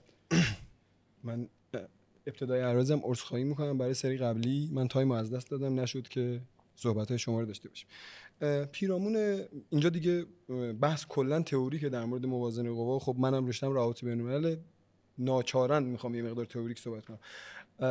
آیه بازرگان، در انتقاد درست دوستمون از شما که اما اگر در فرمایشی که داشتید زیاده، شما فرمودید که این شرط طبیعی ارائه یک نظریه هست. حالا این انتقاد شاید به طریق اولا به خود کنت والتز هم بشه استناد کرد. منتهی مراتب بازم همین نظریه. نه الان میخوام خدمتتون میگم، اصلا به نظر من ساده ترین، ابتدایی ترین بحث معرفت شناسی پوزیتیویستی اینه. معرفت شناسی یعنی چی؟ معرفت شناسی، تو معرفت شناسی ما یه سوال داریم: آیا شناخت عینی و قابل اتکای واحد امکان پذیر هست یا نیست؟ اگر شما پاسختون یس باشه میری تو حوزه پوزیتیویست، اگر نو باشه میای تو انتقادیا. درست شد؟ حالا تو انتقادیا، اصلا انتقاد اصلیشون به پوزیتیویستا اینه: پوزیتیویستا میگن ما نظریه عام ارائه میدیم، فارغ از ایران و نمیدونم کانتکست و اینا، هر جای این رو بکا، اصلا ساختارگرایی ساختاره که تاثیرگذاره. ما در داخل جعبه تاریک گوهای فلزی هستیم که داخل اصلا برای ما مهم نیست. درست شد؟ بعد خود انتقادی هم 2 گروه میشن. یه گروه میشن مکتب فرانکفورتیا که داستانشون اینه، میگن که ما مبناگرای حداقلی هستیم، یعنی اگرچه که شناخت واحد امکان پذیر نیست، ولی اگر عموم کارشناسان نظرشون این باشه این یک واقعیت عینیه، ما قبول داریم. پست مدرن هم که اصلا هیچ چیزی رو قبول ندارن. بنابراین این یک نقد خیلی به نظر من واضح به این ادعای شما هستش که شما میفرمایید که طبیعیه که من بگم مثلا حالا اما اگر اینا یه چیزی، نه اینجوری نیست. خود والتز همچین ادعایی نداره. این همینجا یه لحظه وایسید. آیا این نقدی که به اولا پوزیتیویست های منطقی توی نظریه روابط بین الملل نمیان، نئو پوزیتیویست ها هستن که یه ذره متفاوت میشه روی کردشون، این نقد همیشه به نئو پوزیتیویست ها، هم به نئورال ها، هم به نئو لیبرال ها بوده. نظریه نئو لیبرال هم نظریه عامه، نظریه جهان شموله، قاعده های کلی داره صحبت میکنه.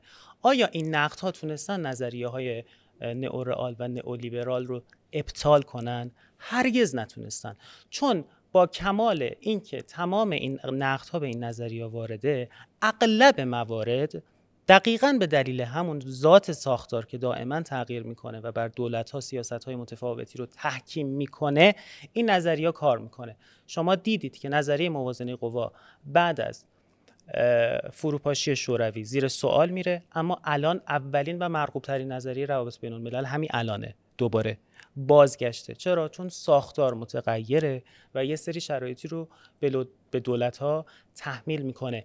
این که ما پوزیتیویستا رو بهش نقد داریم اصلا دلیل نمیشه که بریم سراغ انتقادی‌ها و پست مدرن‌ها که هیچ قاعده ابتدایی رو قبول ندارن و دائما درگیر ذهنگرایی، درگیر نسبیگرایی، درگیر فرهنگ و هیچ وقت نه پیشبینی رو درست تعریف کردن، هیچ قاعده بین‌المللی رو نتونستن پیشبینی کنن، هیچ تجویز درستی در سیاست گذاری نتونستن بدن. که من میتونم خدمتتون بدم، چون وقتم تموم شده دارم میبینم پرچم بالاست، فقط این نکته و تمام، اینه که شما علیرغم این که انتقاد دارید به انتقادیا، ولی دارید بر اساس معرفت شناسی اونها میایید و نظرتون رو ارائه میدید. واقعیت بسیار عالی. ما این رو در علوم انسانی مخاطب، اصلا علوم انسانی هواشناسی رو شما در نظر بگیر. هواشناسی وقتی میخواد پس فردا رو برای شما تعریف کنه، هواشناسی علوم انسانی با نسبیت علوم آنتیمه، جزء علوم های آنتیم هستن، علوم های رام نشده، غیر علوم طبیعی، علوم های غیر دقیق. وقتی میخواد یه چیزی رو برای شما پیش بینی کنه نسبیت داره، اما شما به اون پیش بینیش اتکا میکنی، نمیری سراغ بقال محل اونطوری که انتقادی‌ها توصیه میکنن، به اون محلیه، به اون فرهنگیه. شما به یک سری بایدهای جهان شمول که همواره ثابت کرده که اینا اساساً کار میکنن، مثل آنارشی، مثل دولت، مثل قدرت، مثل رقابت، اینا هیچ وقت از ذات روابط بین الملل حذف نشده، نه برای لیبرال ها نه برای رئال ها. فرمایشی که شما میکنید رو من میسپارم به قضاوت مخاطب تو بحث معرفت شناسی. فقط یه نکته رو بگم، اگر مبنای ما مراجعه به شواهد تاریخی هست، بله، شواهد تاریخی پرتکرار، بله، شواهد تاریخی پرتکرار، اگر شما برای ارائه نظریه موازنه منطقه‌ایتون استناد میکنید به نظریه کنت والز، بنده بازم اینو میسپارم به قضاوت مخاطبم، پیشنهاد میکنم نظریه آقای پل کندی تو کتاب ظهور و سقوط قدرت‌های بزرگ یه بررسی بشه، شواهد تاریخی پرتکرار، 5 تا امپراتوری بررسی اونم شده، جذابه، چرا و به چه دلیل کشورهایی در مقام هژمون قرار گرفتن، چه در سطح منطقه و چه در سطح بین الملل، و به چه دلیل این هژمون‌های منطقی و بین المللی افول کردن، که بسیار بسیار با شواهد متقن میشه در مورد جمهوری اسلامی ایران هم نظریه صحبت کرد که ناقض ایده آقای والز، اتفاقا مکمل ایده آقای والز. نظریه ظهور و افول پال کندی اتفاقا مکمل نظریه موازنه قواست. ما در موازنه قوا هم باور داریم هر موقع موازنه قوا به هم بخوره، هر موقع موازنه قوا به هم بخوره و موازنه سازی علیهش صورت بگیره، دقیقاً شباهت تئوریکی به افول و ظهور بحث هژمون ها و ابرقدرت ها داره که با تمام این وجود الان ارتباطی به ایجاد موازنه سازی ایران در قبال اسرائیل ندارد. مرسی. بحث سوم و ادعای سوم بنده در ارتباط با اهمیت بحث بازدارندگی هسته‌ای در ارتباط با مذاکرات پیش روی ما با ایالات متحده آمریکا و اروپا است. پیشفرض بنده اینه که از آنجایی که ما یک دولت نرمال نیستیم و یک دولت ضد سیستمی هستیم، هر گونه مذاکرات ما با ایالات متحده آمریکا و با اروپا بر اساس پیشفرض‌های رقابت آمیزی پیش خواهد رفت و چون اساس مذاکرات بر اساس چانه زنی و امتیازگیری و امتیازدهی پیش میره، متاسفانه جمهوری اسلامی در ارتباط با خواسته هایی که ایالات متحده آمریکا و اروپا داره، کارت های بازی بسیار بسیار محدودی در اختیار داره در حال حاضر، به ویژه بعد از شرایطی که در منطقه به وجود اومده، بعد از حملاتی که به تأسیسات هسته‌ای ما شده. و یکی از اتفاقاتی که همواره یک سایه بسیار سنگینی در مذاکرات میان ما و آمریکا وجود داشته، تهدید دائمی به حمله نظامی علیه ایران بوده. یعنی همواره گفته می شده از زمان بوش پسر که یا مذاکره میکنی یا توافق میکنی یا بهت حمله میکنیم یا جنگ میکنیم. و یکی از ادعای همیشگی آقای روحانی این بود که ما برجام امضا کردیم که سایه جنگ از کشور برداشته بشه. این یعنی که همیشه در مذاکرات، روی میز مذاکرات یک باتومی هست، یک چماقی هست که به عنوان امتیازگیری علیه شما ازش استفاده میشه. ادعای بنده اینه که بعد از ساخت سلاح اتمی، باز تاکید میکنم بعد از یک دوره تثبیت و نه درجا، جمهوری اسلامی میتواند، چون ثابت کرده که همیشه در تندروترین حالت ممکنم به دنبال مذاکره بوده، میتواند وارد مذاکره با ایالات متحده آمریکا بشه و این بار گزینه یا جنگ یا توافق رو از طرف مقابل برداره و تازه سر مسائل دیگری بتوانند با هم وارد مذاکرات شن. الگویی که دقیقاً چین، الگویی که دقیقاً هند و الگویی که دقیقاً پاکستان پیش گرفت، این الگو هم میتواند توسط جمهوری اسلامی ایران پیش گرفته بشه. پس بمب اتم نه تنها به خاطر امنیت و نه تنها به خاطر بازدارندگی و نه تنها به خاطر ثبات منطقه‌ای، بلکه کمک بسزایی میکنه که جمهوری اسلامی نهایتاً اصطلاحاً بتونه خودش رو نورمالایزیون بکنه، به زور خودش رو نورمالایز کنه، مثل هند، مثل پاکستان. و این توانایی به ما خواهد داد که شاید در دهه‌های آینده به مسائل دیگری مثل توسعه و غیره هم بتونیم در آینده فکر کنیم. در خدمت عزیزان هستم تا نقدهای این مسئله رو بشنوم.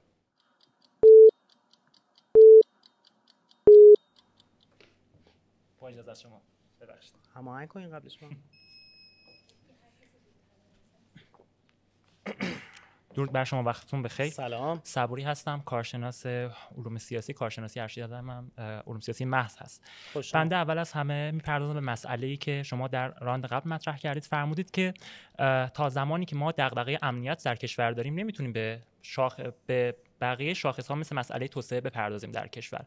با اجازه من اول میخوام اینو رو راست بگم، این یک دروغ هست. ما حدوداً چند صد سال به این مسئله تفکیک غبار رسیدیم.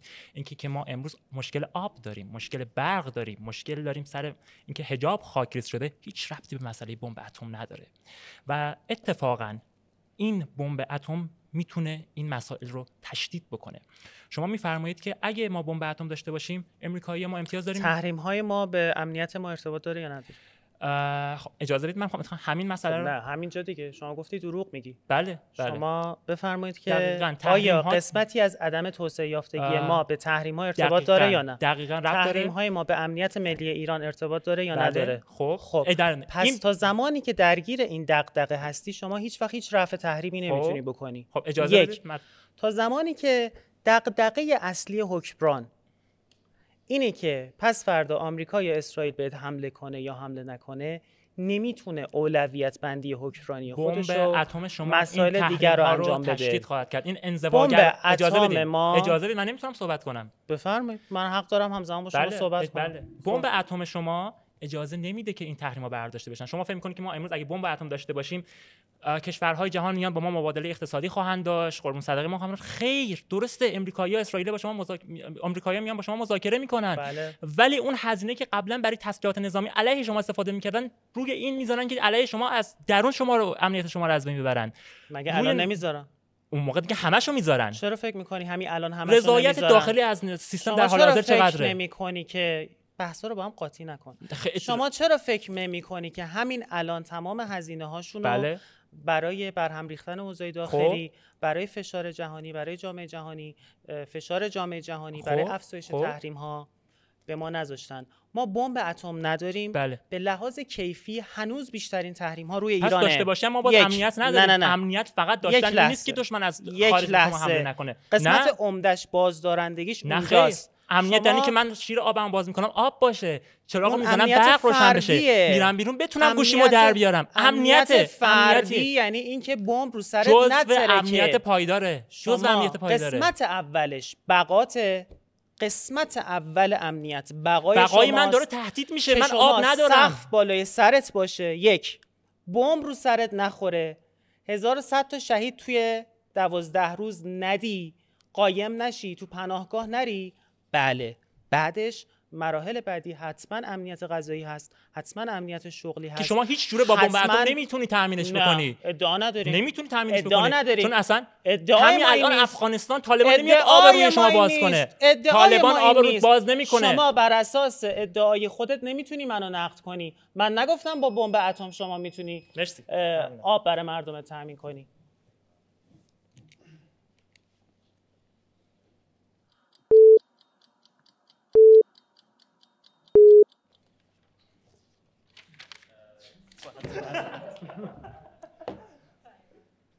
من از تو پروترم.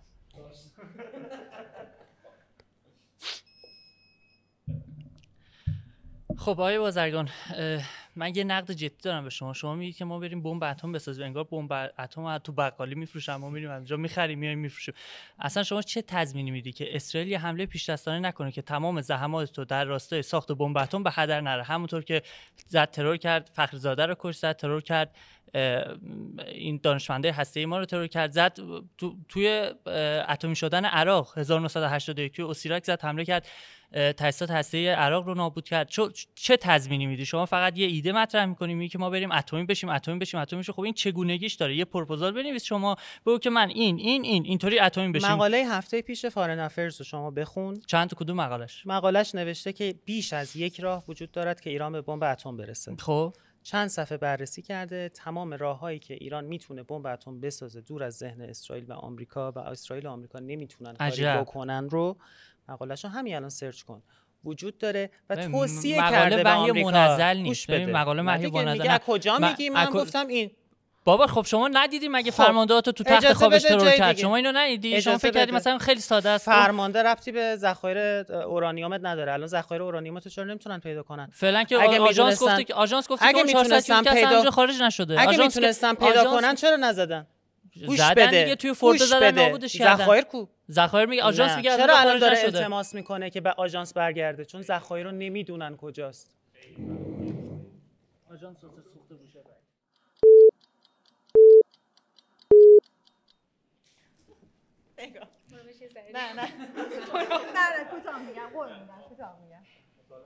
نه خب سلام مجدد، عرض وقت بخیر. سلامت باشید. یک نکته کاملا واضح، فقط بلا و خیر میخوام. آیا واقعا ما مطمئنیم که این سلاح‌های هسته‌ای که در آینده بهش دست پیدا خواهیم کرد یا اصلا بکنیم یا اصلا داریم؟ ما همین الان فرضی رو متوجه باشیم که سلاح هسته‌ای داریم. نه نداریم، همچین فرضی رو اصلا نمی‌تونیم داشته باشیم. بر فرض دیگه جای مثال که جای مناقشه نیست. خب آیا اون موقع واقعا بازدارندگی بر فرض هم محقق شد؟ ما این ید طولای 40 ساله‌ای که با آمریکا و اسرائیل همواره در تنشیم، جنگ سرد واقعی رو داریم تجربه میکنیم، در نهایت به چه چیزی میخوایم برسیم؟ آیا واقعا صلح جهانی شکل میگیره؟ آیا آقای ترامپ صلح جهانی آیا آقای عزیزم ترامپ اون نوبل صلحش رو میبره؟ دختر شایسته نیست اینجا درباره صلح جهانی صحبت کنیم. آیا ما واقعا این ید طولای 40 سالمون با این دوتا کشور ابرقدرت جهان به نتیجه میرسه؟ میتوانیم ازش استفاده کنیم، با آمریکا به آتش بس برسیم. باور ندارم به حل مشکل اساسی بکنیم، باور ندارم صلحی بین ایران و آمریکا صورت بگیره، اما میتوانیم به آتش بس برسیم و در موضوعات دیگری مثل منطقه‌ای، مثل موشکی، مثل برد موشکی با هم صحبت و مذاکره کنیم. پس من جمله اول شما که گفتی الزام دارد و نقض می‌کنم. همچین نقضی نشد، حالا خودت کردی؟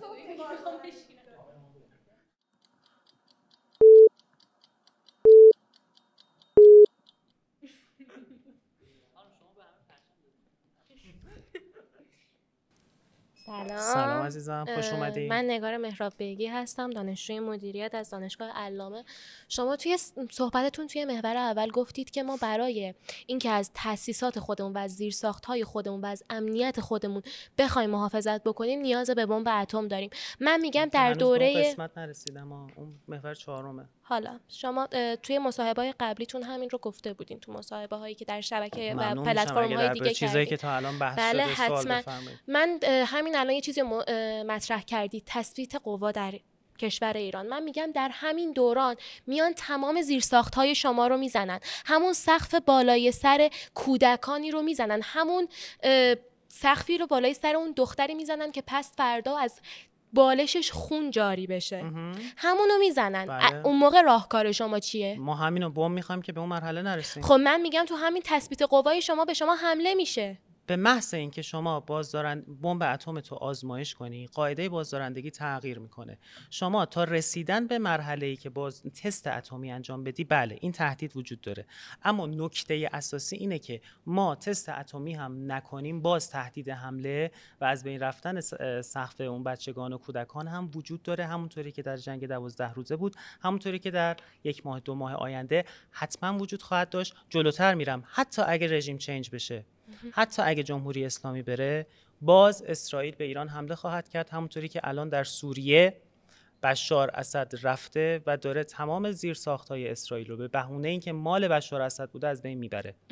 تهدید وجودی، این که ادعای اولیه بنده بوده، اینه تهدید وجودی اینه در مقابل ما حمله حتمی است. خب ما آیا باید ریسک کنیم به یک درجه از بازدارندگی برسیم؟ ریسک داره برای همه کشورهای دنیا که میخوان به این سمت 40 برن. ساله میگید من میخوام امنیت برقرار کنم، میخوام بازدارندگی نتونستیم. برقرار کنم. خب چرا این همه امتیاز از دست دادیم؟ چرا این همه شکست خوردیم؟ سر این نمیتونیم شکست بخوریم.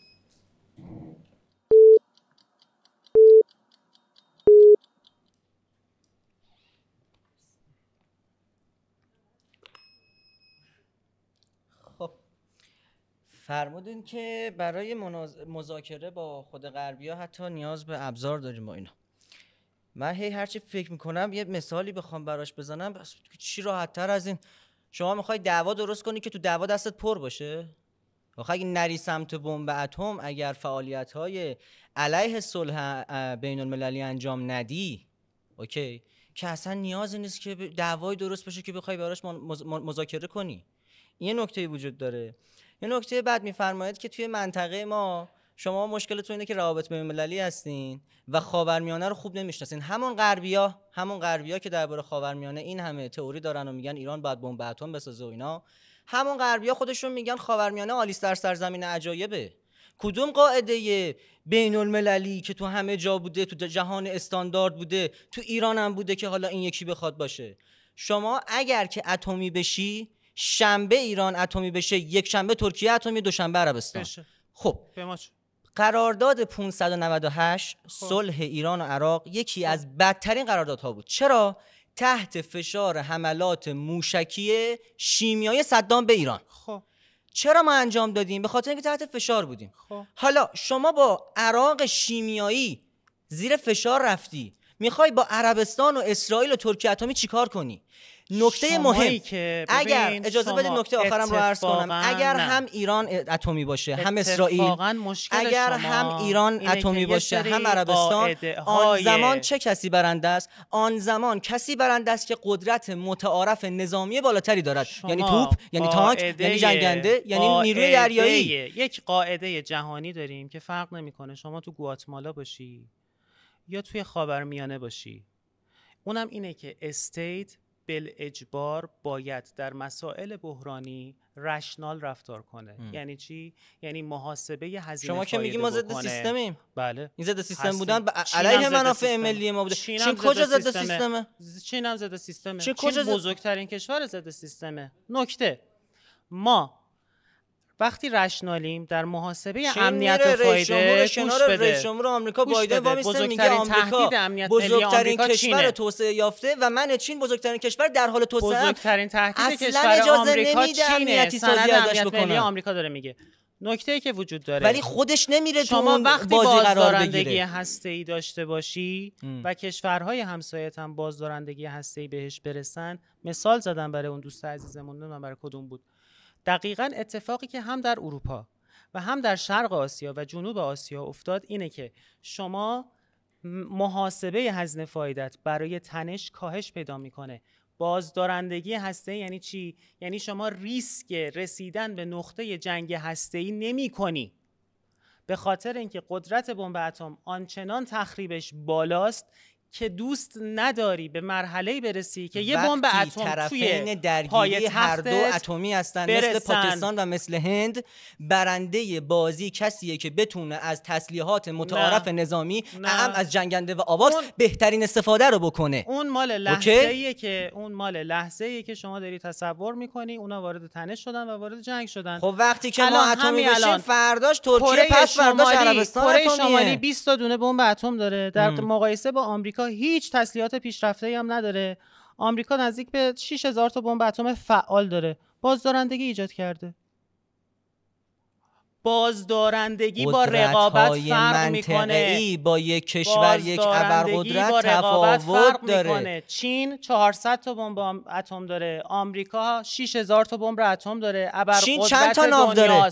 چین چند تا ناو داره؟ آمریکا چند تا ناو داره؟ توان تولید نیروی دریایی چین بالاتر از آمریکا الان شده. اصلا توانایی نظامی چین در مقایسه با آمریکا 3-1. ولی چرا بازدارندگی ایجاد کرده؟ چون بازدارندگی اتمی دارن. مرسی.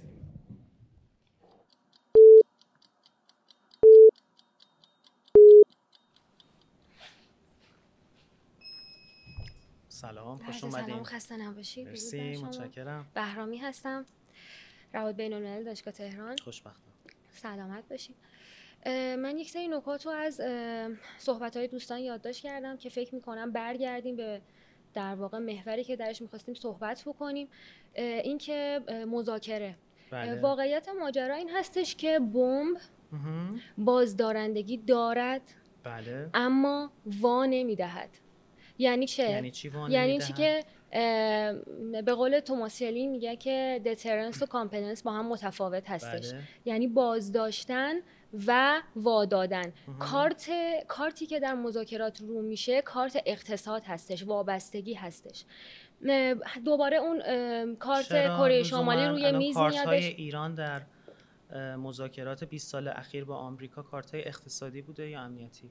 کارتی که روی میز میاد برای اینکه شما بتوانید برنده باشید در آن مذاکره قطعاً وابستگی هستش، قطعاً شبکه سازی هستش، اقتصاد هستش. چه حسابی ما مذاکراتمون با آمریکا سر نیروهای نیابتی در منطقه، روی این حساب هستش که سر جلوگیری از توان هسته‌ای ایران بوده.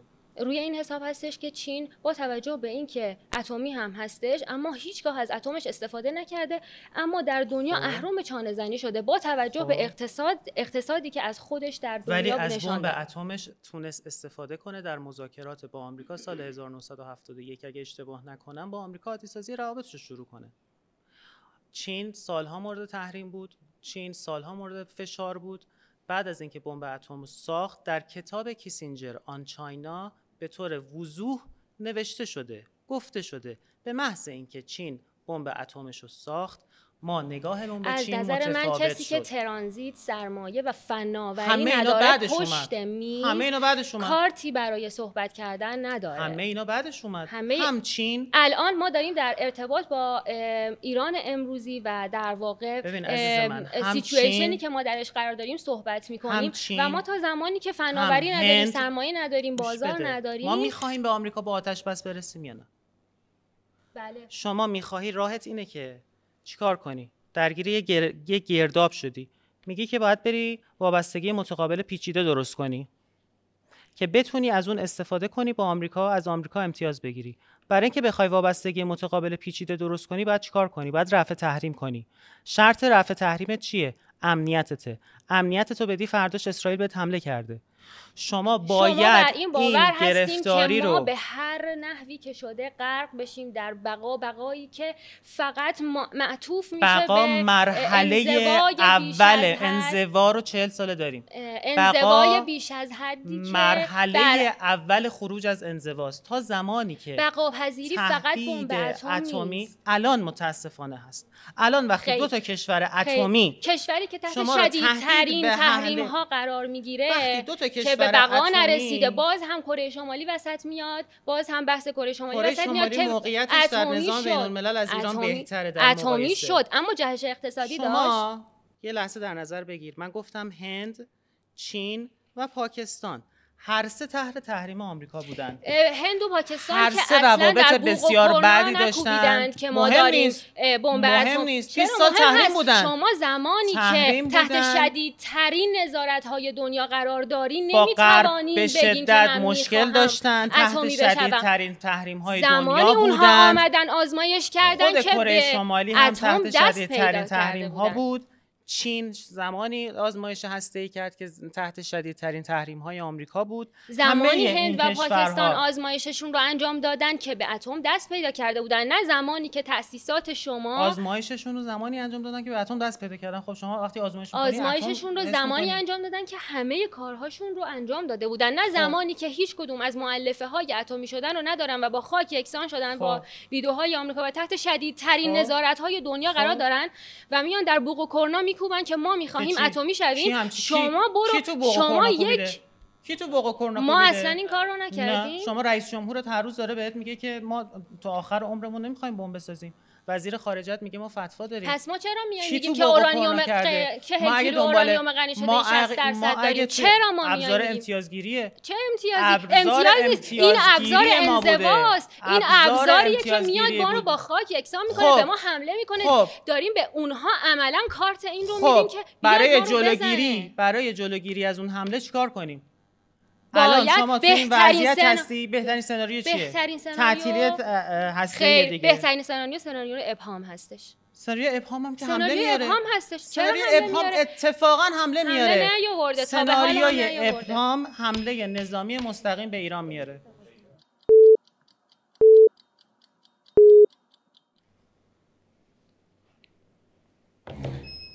سلام. خوش اومدید. من مرتضوی هستم. شما اول بحثتون گفتید ایران دیگه وقتی که به بمب هسته‌ای دست پیدا می‌کنه یه دوره تثبیت داره تا بعد بره. این دوره تثبیت یعنی چی دقیقاً؟ یعنی اینکه شما لحظه‌ای که به بمب اتم میرسی، چون بمب اتم جلوگیری از تهدید وجودی خارجی میکنه، لزوماً به طور مثال جلوگیری از اتفاقات و اغتشاشات داخلی نمیکنه.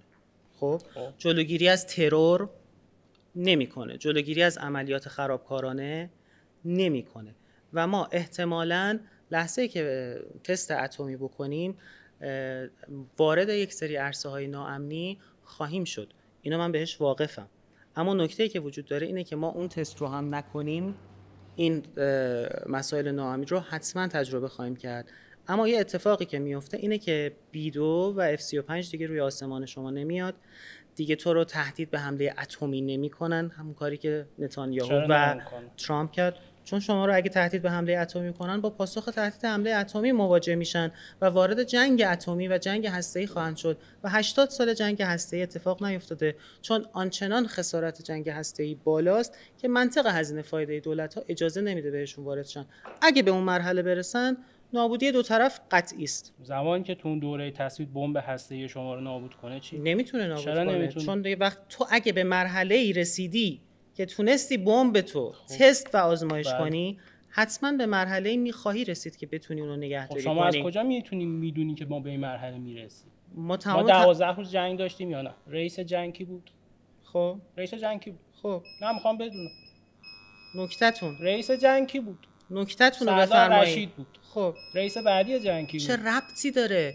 اون زیر زمینه. این که شما یه سری افراد رو با پهپاد رصد کنن کجا هستی بزنن، با اینکه تأسیسات شما نیروگاه‌های شما زیر 100 متر زمینه و نمیدونی کجای ایران قایم شده، این خیلی فرق میکنه. این که ادعای بزرگیه که نمیدونه. وقتی شما اگه رئیس جنگ دو تا رئیس جنگ تو ظرف 2 روز آدم رو زمینه، آدم رو زمینه. شما کی میخواد؟ شما میتوانی زیر زمین هر کسی رو ترور کنن، بعدش میاد سر جاش. بعدش کیه؟ وقتی همه شما طی کل ایرانو که نمیتونه ترور کنه. چرا نمیتونه؟ بمب هسته‌ای میخوابونه. پس اتفاقا اگه شما واقفی که بمب هسته‌ای به ایران زده میشه، ایران به هر قیمتی که شده باید بره بمب اتم رو بسازه. کی میخواد اون شاسی رو فشار بده؟ هر کسی که مسئولشه. هر کسی نداره، مسئول هر کسی که بزنه بعدش مسئولشه. رئیس جنگ شما الان کیه؟ هر کسی باشه. بعد رئیس جنگ دومی که ترور شد اصلا دیگه نگفتن اسمشو. بعدش دوباره مسئوله. مسئول کیه؟ هر کسی. همونو میزنه. همون لانچر رو سربازی که اونجا هست. همون لانچر رو من نزد تو 12. 400 تا موشک دعای شما. 400 تا موشک به اسرائیل شلیک کردیم. خب اون به اسرائیل رسید. روزهای آخر چند تا گوش بده. به اسرائیل رسید. همون موشک‌هایی که به اسرائیل برسه دو تاش هسته‌ای نداره. همش داره. دو تاش اگه قابلیت حمله سلاح هسته‌ای داشته باشه کافیه. خب اگه اونا رو منهدم کنه چی؟ اگه شما بخوای منهدم رو آسمون خودش بکنه خودش دهنی سرویس میشه. به خاطر اینکه جو خودش سرویس میشه. خب اون یه مقدار بمب هسته‌ای انفجارش ما رو تو زمین ما منفجر کرد.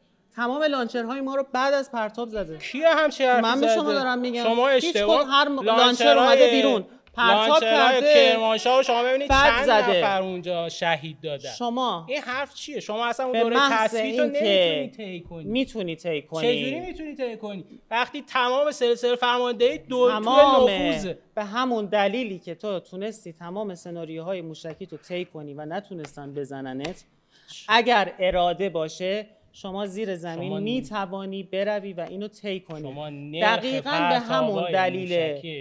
دقیقاً به همین دلیله که و همه دقتش رفته بالا. دقیقاً به همین دلیله که الان دارن التماس میکنن که جای ذخایر رو پیدا کنن. چون اگه جای ذخایر رو نتونن خودشون پیدا کنن، جمهوری اسلامی ایران اگر اراده بکند میتواند بمب اتم بسازد. این شما از کجا در میارید؟ ادعای آژانس، ادعای آقای گروسی. شما ادعای غربی ها، شما میگه ما بازگشت آقای گروسیه. گروسی هر ادعایی میکنه درسته؟ شما وقت تموم شده یادم شد. خب در قسمت چهارم بحث ادعای آخر بنده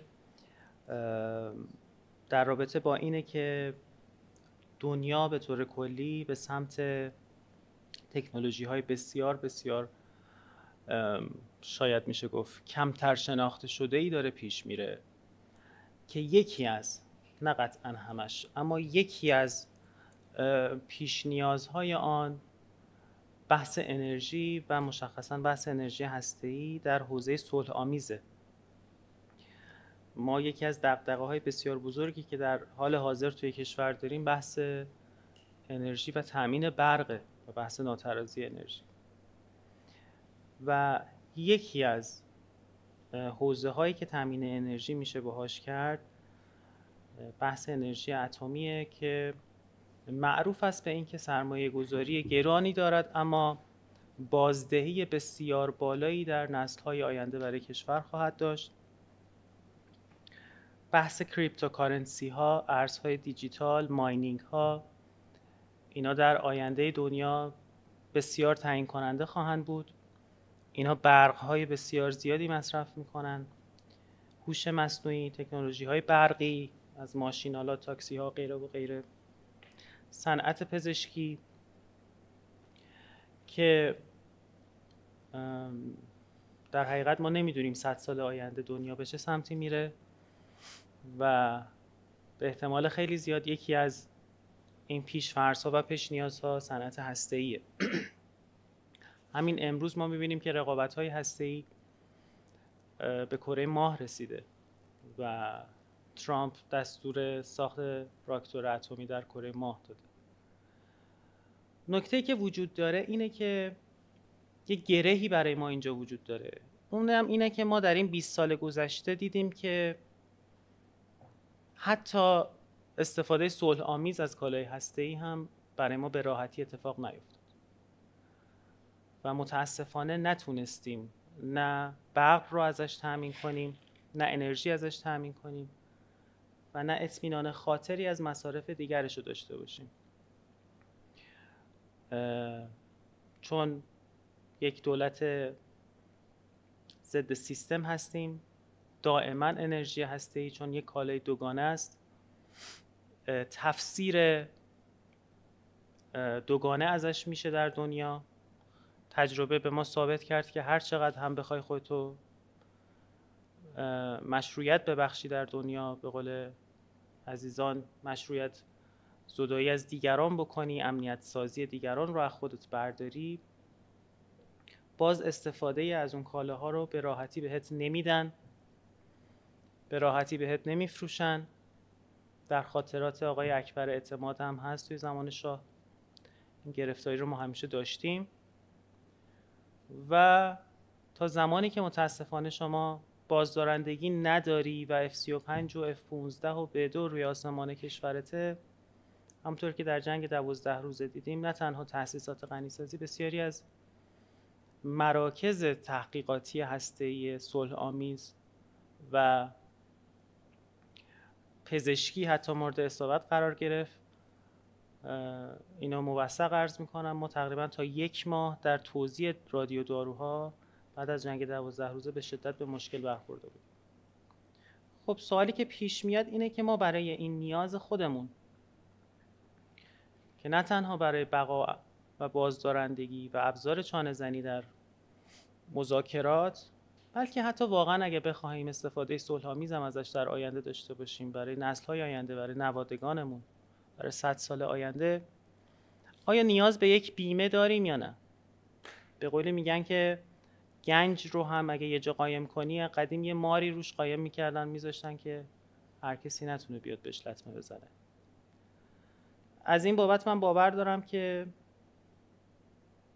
حتی برای استفاده صلح آمیز از کالای هسته‌ای در شرایط کنونی که نتونستیم با آمریکا رابطه برقرار کنیم، نه مذاکره کردیم، نه مذاکره نکردیم، نه توافق میشه نه توافق نمیشه و دائما توی این چرخه باطل توافق جنگ مذاکره گیر کردیم،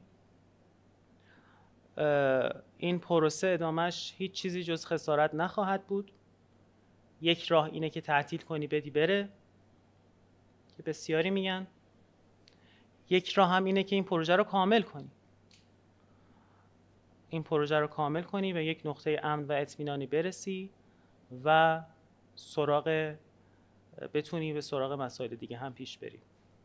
ادعای چهارم بنده به طور کلی اینه که این پروژه باید کامل شه، به نقطه اطمینان و امن برسه تا ما تازه بتونیم از مزایای دیگر صنعت هسته‌ای در بحث صلح آمیز و بحث‌های انرژی و پزشکی و غیره هم برای نسل‌های آینده بهره ببریم.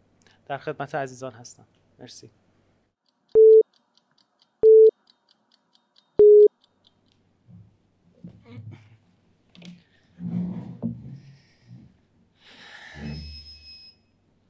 خب آقای بازرگان، یه خلط مبحث جدی شما خیلی صورت میدین توی گفتارتون. اول اینکه شما بحث تسلیح هسته‌ای رو با تامین برق از نظر انرژی هسته‌ای رو شما کاملا با هم مخلوط میکنید و دنبال توجیه هستید که با این لحاظ با این کار بتونید به سلاح هسته‌ای دست پیدا کنید. ببینید من مثال بزنم خدمتتون. ایالات متحده آمریکا پیشرو در حوزه هوش مصنوعی کلا 20% که این روندم رو به کاهشه. 20% انرژی مورد نیاز برای دیتا سنترهای هوش مصنوعی رو به ویژه توی سیلیکون ولی از انرژی هسته‌ای تامین می‌کنه. یعنی مابقی از انرژی‌های تجدیدپذیر. خب 20% ایران اگه بخواد استفاده کنه نیاز به چند تا راکتور و نیاز به چند اصلا این مشکلی نداره. مگه الان آلمان و ژاپن و کره جنوبی ندارن انرژی هسته‌ای؟ مگه الان آلمان و کره جنوبی و ژاپن ندارن انرژی هسته‌ای؟ اونا همسو با هژمون هستن. همین شما اینو درک نمی‌کنی. شما میگی که شما دغدغت اینه که جمهوری اسلامی بره. ببین کلت به این میرسی دیگه. نه این که پرونده سازیه. شما این رو خوب بلدید. این پرونده سازی شما خوب بلدید. این کارا رو ببین. من دارم میگم ببین چند دنیا به شما خیلی صحبت کردید. ببین چند لحظه حق دارم صحبت کنم. گوش کن چند لحظه ببین ایراد فکر کجاست. هسته‌ای ببین شما دنیا به ما هسته‌ای میفروشه، به ما میده، سوخت به ما میده که تاریخ خودمون در 60 سال گذشته از زمان شاه ثابت کرده که نمیده. بابا شما اینقدر منبع انرژی داری، انرژی تجدیدپذیر، خورشیدی، نوری، بادی، همه اینا رو داری، از هیچ کدوم استفاده نمی‌کنی، گیر دادی به انرژی هسته‌ای. میگی من می‌خوام برای خودم رو تامین بکنم.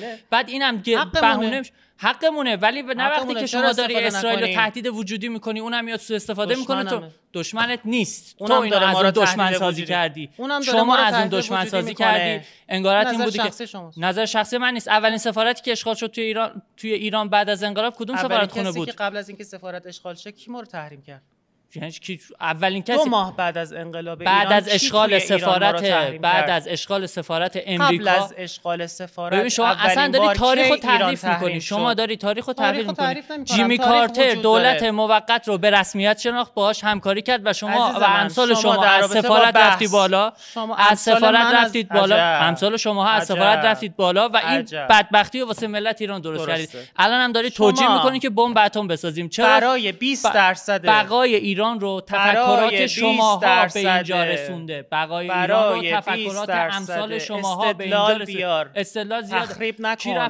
کی رفت برای جواب سوال منو بده. برای 20% انرژی هسته‌ای که شما گفتی آمریکا داره تامین میکنه، ما چند تا راکتور، چند کیلوتن اورانیوم غنی شده نیاز داریم؟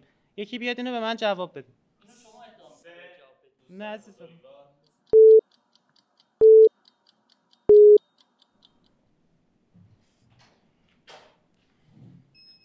سلام دوباره. من حواسم باشه که سریع باشم، نکته خیلی زیادی نمیخوام بگم، وقت دوستان رو بگیرم، دوستان زیادی موندن. من فکر میکنم حالا این حدیث طولانی خوندید، صادقانه تو 2 خط قابل خلاصه کردن بود، یه خورم شعاری، یعنی چیزی بود که من مطمئنم مخاطبین ما میدونن که خب مثلا انرژی هسته‌ای خیلی مفیده و بلا بلا بلا بلا. خب نکته‌ای که من تو حرفاتون دیدم ولی اذعانش نمی‌کنید و تو بخشای قبلی هم بود، اراده گراییه که من یه خورده عجیب میدونم کسی که میگه به واقع گرایی اقتدا میکنه، باور داره، اینقدر باور داره که انگار یک کارگزاری داریم در خلأ که این تا الان تو این 30-40 سالی که این پروژه هسته‌ای ایران بوده، حتی بیشتر، حالا ما میگیم 3 دهه مثلا که دعوا بالا گرفته، تو این 3 دهه این کارگزار اراده نکرده، امروز باید اراده کنه. یعنی تو خلأ این اراده و چرا کاملا مشابه. حال جالب اینه که شما خودتون دائم خودتون رو نقد میکنید و میگید که میدونم شرایط خاصیه، میدونیم که قرار هزینه بدیم، بله. و به عنوان کسی که واقع‌گراست عجیبه. هر تصمیم سختی باید هزینه داره. خب هر تصمیم سختی هزینه داره، اما واقع‌گراها میسنجن اگر هزینه‌اش ریسکش بالا باشه که اقدام نمی‌کنن که از نتیجه میگیری به تمام هزینه‌ای که تو مسیر کردی میارزه. شما خودت کلی اما اگر قبلش میچینی، اما پاداشی که به مرحله میرسی، پاداشی که میگیری، سودش به مراتب بیشتره، سودش برای نسل‌های آینده ایرانه، سودش برای تمامیت ارضی ایرانه. اینا همه گفتم تو انتخابات هم، کشورهایی که به هسته‌ای رسیدن، تو انتخابات ها هم برای ملت‌های آیندهش مونده. حتی شوروی که فروپاشید، سلاح اتمیش برای نسل‌های آینده امروزش باقی مانده و مردمش دارن ازش استفاده میکنن. مسئله اینه که وقتتون تمام شد.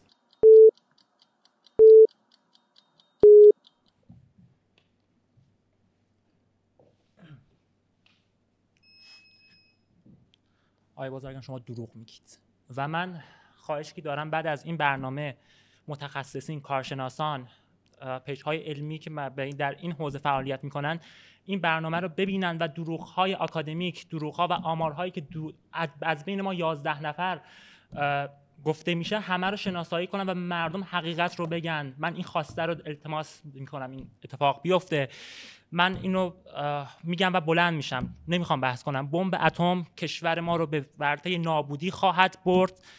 گول اینو نخورد که ما به قدرت میرسیم، بی‌نیاز میشیم. کشوری که آب و برق نداره بمب هسته‌ای نمیخواد. مرسی. خب خدا رو شکر که میکروفونی گیر آوردی، حرفاتو زدی. الحمدلله.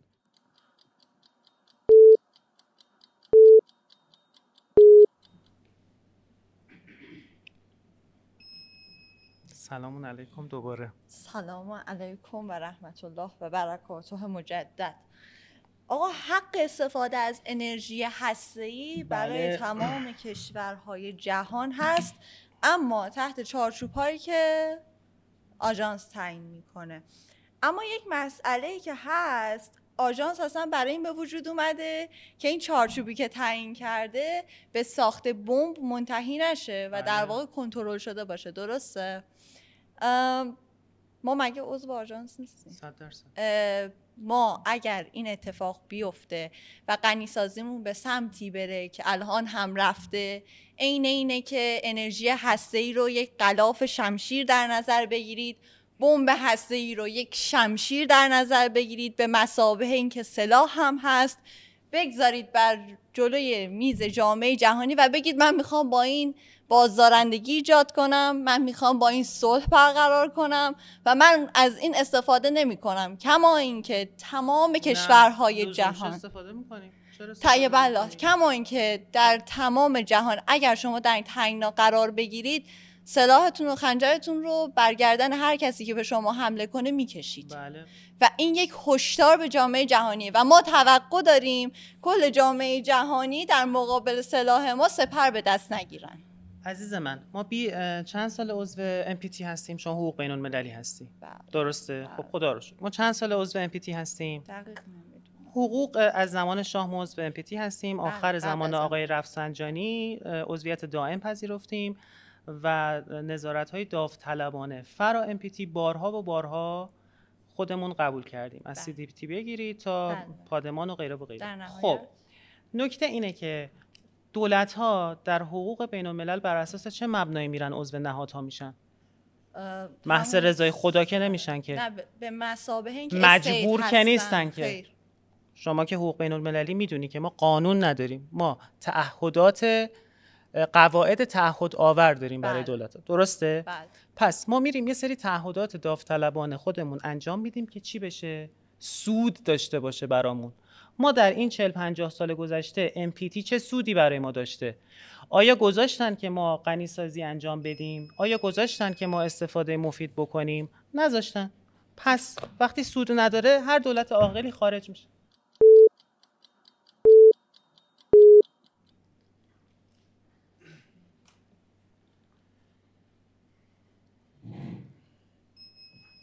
سلامی مجدد. سلام مجدد. وقتتون بخیر. من خیلی سریع عرایزمو میگم که وقت دوستانم نگرفته باشه. آقای بازرگان، شما توی مبحث آخرتون در مورد اهمیت تامین انرژی توسط برنامه هسته‌ای پرداختید بهش. این نکته‌ای که وجود داره اینه که علی‌رغم این ادعای شما، تجربه زیسته ما در جمهوری اسلامی نشون میده که همه این بحث‌ها یک نوعی سرابه و این انرژی هسته‌ای یه جور نگاه، یه جور شکل ایدئولوژیک به خودش گرفته و سمبل قدرت نمایی جمهوری اسلامی ایرانه. به خاطر اینکه اگر ما به فکتایی که البته زمان شاه هم دنبالش بودیم دیگه، اونم ایدئولوژیک نبوده. الان خدمتتون میگم فکتایی که وجود داره. شما تو بوشهر چند مگاوات برق تولید کردی برای ما تو این 40 سال؟ خب این رو مخاطبین ما میتونن برن ارزیابیشو داشته باشن. و نکته بعدی، تکنولوژی با تکنولوژی تو حوزه انرژی. بله. تکنولوژی اگر انرژی هسته‌ای ابزار تولید انرژی برای ما هست، بله. کشور انگلستان از نظر دسترسی به انرژی خورشیدی 3 ماه از سال این امکان براش وجود داره. کشور ایران فرضاً 12 ماه از سال در جاهای مختلف ایران. تولید انرژی خورشیدی در انگلستان، حالا من چون عددش رو نمیدونم، ممکنه که حالا راستی آزمایی بشه، میدونم چندین برابر ایرانه. چرا ما سراغ انرژی خورشیدی نمیریم برای تامین انرژی؟ اینجا نشون میده اخیراً بله و اخیراً رفتیم وقتی دیدیم به درهای بسته خوردیم، وقتی نتونستیم هزینه‌هایی که برای انرژی هسته‌ای صلح‌آمیز انجام دادیم ما به ازاش رو به دست بیاریم. این یه مورد. بعد یه مورد دیگه که شما فرمودید اینه که ما نمیتونیم بدون بازدارندگی اتمی از انرژی صلح‌آمیز هم استفاده بکنیم. و نکته‌ای که وجود داره و خودتون اذعان دارید که ما یه بازیگر ضد سیستمی هستیم. بله. من باز این نکته رو خاطر نشان میکنم خدمت شما. در دیدگاه ساختاری بازیگر ضد سیستمی با واکنش شدید ساختار مواجه میشه. بله. این یه نکته همیشه هستیم. درسته؟ بله. حالا نکته‌ای که وجود داره اینه، شما در خصوص بحث این که ما از انرژی هسته‌ای صلح‌آمیز به شرطی میتونیم استفاده کنیم که بازدارندگی اتمی داشته باشیم و مثال کشور آلمان دوستان در موردش صحبت کردن. خب کدوم یک از این کشورهایی که انرژی صلح‌آمیز هسته‌ای دارن کسی هم بهشون حمله نمیکنه ولی بازیگر ضد سیستمی نیستن؟ مگر اصل در نظام بین‌المللی که شما بهش قبول دارید آیا ما ضد سیستم الان هستیم یا نه؟ نه اجازه بدید. ضد سیستم مگر در اصل در نظام بین‌المللی که ما ضد سیستم باشیم؟ شما ضد سیستم شدی؟ الان ویژگی دولت ما این هست که ضد سیستمه یا نه؟ بله. شما به واقع گرایی باور دارم که اعتقاد داری دیگه. بله. خب ما تو رویا که نباید صحبت کنیم. ما الان دولت و حاکمیت ما با افتخار خودش رو بازیگر ضد سیستم معرفی کرده، مشروعیت و معقولیت خودش هم بر این اساسه. خب ما بر اساس ویژگی خودمون چه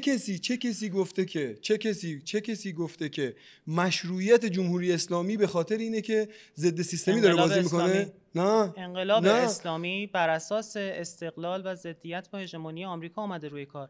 شما مخالفشی؟ نه من مخالفش نیستم. باز صحبت پرونده اجازه بدید. من اشاره میکنم به یکی از این بازیگر در دنیا مورد قبول ساختار شما اگر قبول به انقلاب اسلامی شده. باور دارید، شما اگر به انقلاب اسلامی باور دارید، یک سخن از رهبر و بنیانگذار جمهوری اسلامی رو برای شما خاطر نشان میکنم. آیا الان دنیا ما رو به عنوان یک دولت نرمال پذیرفته میپذیرد که اجازه بدهد صنعت هسته‌ای حساس دولبه رو به راحتی ازش استفاده کنیم؟ اجازه نخواهد داد. خب ولی سوال اینه، سوال پایانی من اینه. راهکارش چیه؟ الان خدمتتون میگم. راهکار جایگزینش چیه؟ سوال پایانی من این که ما حرکت کنیم به سمت بازدارندگی هسته‌ای و نظامی، چه تضمینی توسط شما وجود داره که ما مورد حمله و تهاجم دشمن قرار نگیریم؟ تضمین شما برای اینکه وارد بازدارندگی نشیم و حمله نشه چیه؟ پاسخ چیه؟ پاسخ شما نمیتونید از من این سوال رو بپرسید. الان بهتون میگم دلیلش چیه. نه، تمام پیش‌بینی‌ها حاکی از اینه که ما طی چند ماه آینده شما و تفکر منتسب به شما حمله نظامی قرار میگیریم. از ابتدای هزاره سوم میلادی با یک استراتژی نیابتی و منطقه‌ای منتسب به منو نمیشناسی. اجازه بدید. شما الان 2 ماه آینده شما با گسترش نیروهای نیابتی هزینه‌ای که میتونستی برای توان دفاعی متعارف خودت بکنی رو گسترش نیروهای نیابتی نبودیم. پس اشتباه می‌کنی. به بهانه تامین امنیت برای مردم ایران پس اشتباه می‌کنی. هزینه کردی. شما راهکار بده 2 ماه آینده برای جلوگیری از حمله آمریکا و اسرائیل به مردمت میخواهی چی کار کنی؟ من چرا راهکار بدم؟ شمایی که منو نقد میکنی جایگزینت چیه؟ الان دارم به خدمت شما میگم. جایگزینت چیه؟ جایگزین من چیه؟ آره. من عرض کردم آقا من میگم برای اینکه جلوگیری از جنگ ما باید بریم بازدارندگیمون رو ارتقا بدیم. شما باید ارتقا ریسک این که ما به بازدارندگی برسیم ممکنه جنگ کنیم. اگه نرسیم هم ممکنه جنگ بشه. شما بر چه اساسی راهکار شما برای جلوگیری از بمب اتم قرار گرفته ادعا میکنید ما توانایی دستیابی به بمب اتم داریم؟ برای اینکه نیاز به بمب اتم برای غنی‌سازی نداریم. زیر ساختاشو داریم.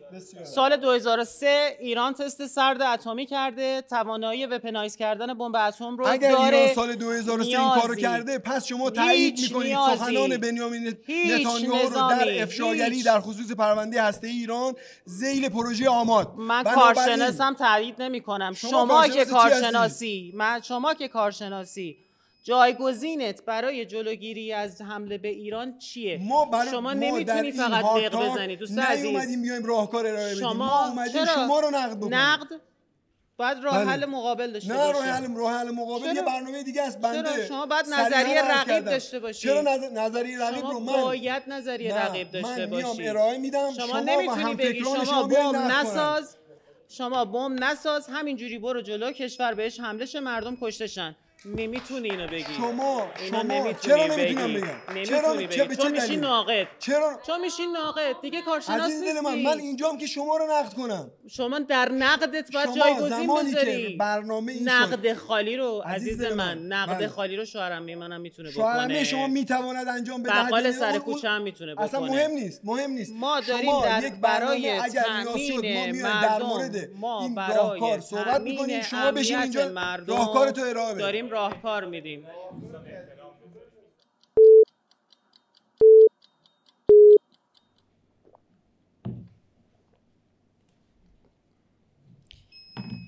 من یه نکته خیلی کوتاه عرض کنم و یه سوال خیلی کوتاه و بروم.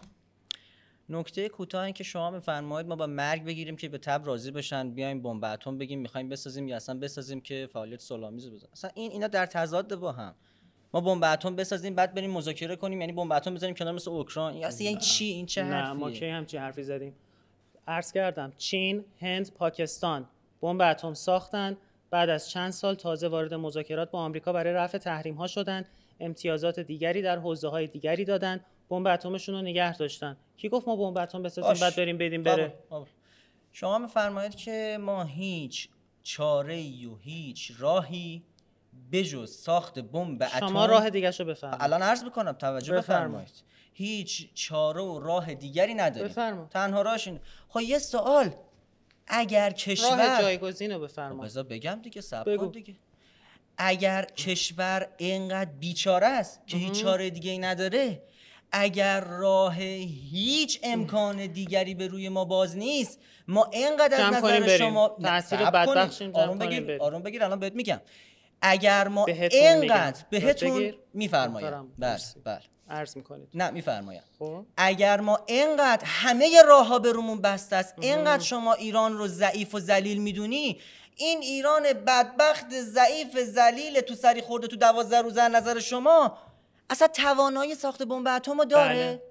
خب با چه امکاناتی با چه گزارش زیر ساختاشو داریم، امکاناتش هم داریم. برین گزارش آژانس و آقای گراسی رو بخونید. بعد یه سوال، مگه شما نمیگفتید شما راهکار جایگزین تو بده؟ F-15 میاد بندری میرفته، راهکار جایگزین تو بده. خب اون زیر ساخت رو میاد بمبارون میکنه. جایگزین تو بده. خب باشه آقا، اصلا ببین شما یه جایگزین تو بده. شما آرزوهاتو به جای تحلیل داری ارائه میدی. به اینکه بمب اتم بسازی اون دیگه نمیتونه بیاد تحلیل داری. شما جایگزین تو بده، نق نزن. میخوای بمب نق نزن، درست صحبت بکن. جایگزینت چیه؟ درست صحبت بکن. شما جایگزین تو وقتی که میخوای بمب اتم بسازی، موقعی که تصمیمش رو میگیری با موقعی که میسازی به مرحله ساخت میرسی، تو این فاصله همون F-15 که خود شما میگفتی میاد تو آسمون تهران بندری میرقصه، اسرائیل چرا 2 ساله اسرائیل 2 شما به دلیل بی‌تربیتی لیاقت گفتگو با من رو نداری.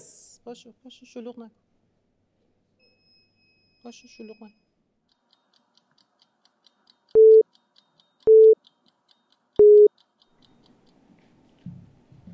آقای بازرگان، آقای گروسی میگه که اورانیوم غنی شده زیر قسمت‌های گردشگری اصفهانه. آیا هست؟ نمیدونیم. خب شما همین الان بسنده کردید به ادعای آقای گروسی. نه، به کدوم قسمت ادعای آقای گروسی بسنده کردیم؟ که ایران اگر تصمیم بگیرد به سمت سلاح اتمی برود، در تأسیسات کوچکی در جاهای مختلفی از کشور میتواند، نیاز به فرد و نتنز نداره، میتونه با آبشارهای کوچیک صنعت وپنایز کردن بمب اتم رو پیگیری کنه. یه نکته خیلی مهم بگم در ارتباط با سوال قبل. اسرائیل 2 ساله در غزه، هنوز که هنوزه که 4 تا خیابونه نتونسته. فکر میکنم بهتره که صحبت با من رو ادامه بدید. تمام چون من سوالی در این تونل‌های زیرزمینی غزه رو و الان پرچم‌ها داره بالا میاد. اوکی. و نمیذارید جواب سوال شما رو دادم. خب اوکی، من شما سوال بعدیتون رو بفرمایید. که صحبت بکنم. شما میگید یک انرژی توهم نفوذ نیست. شما فرماندهینت از حاج قاسم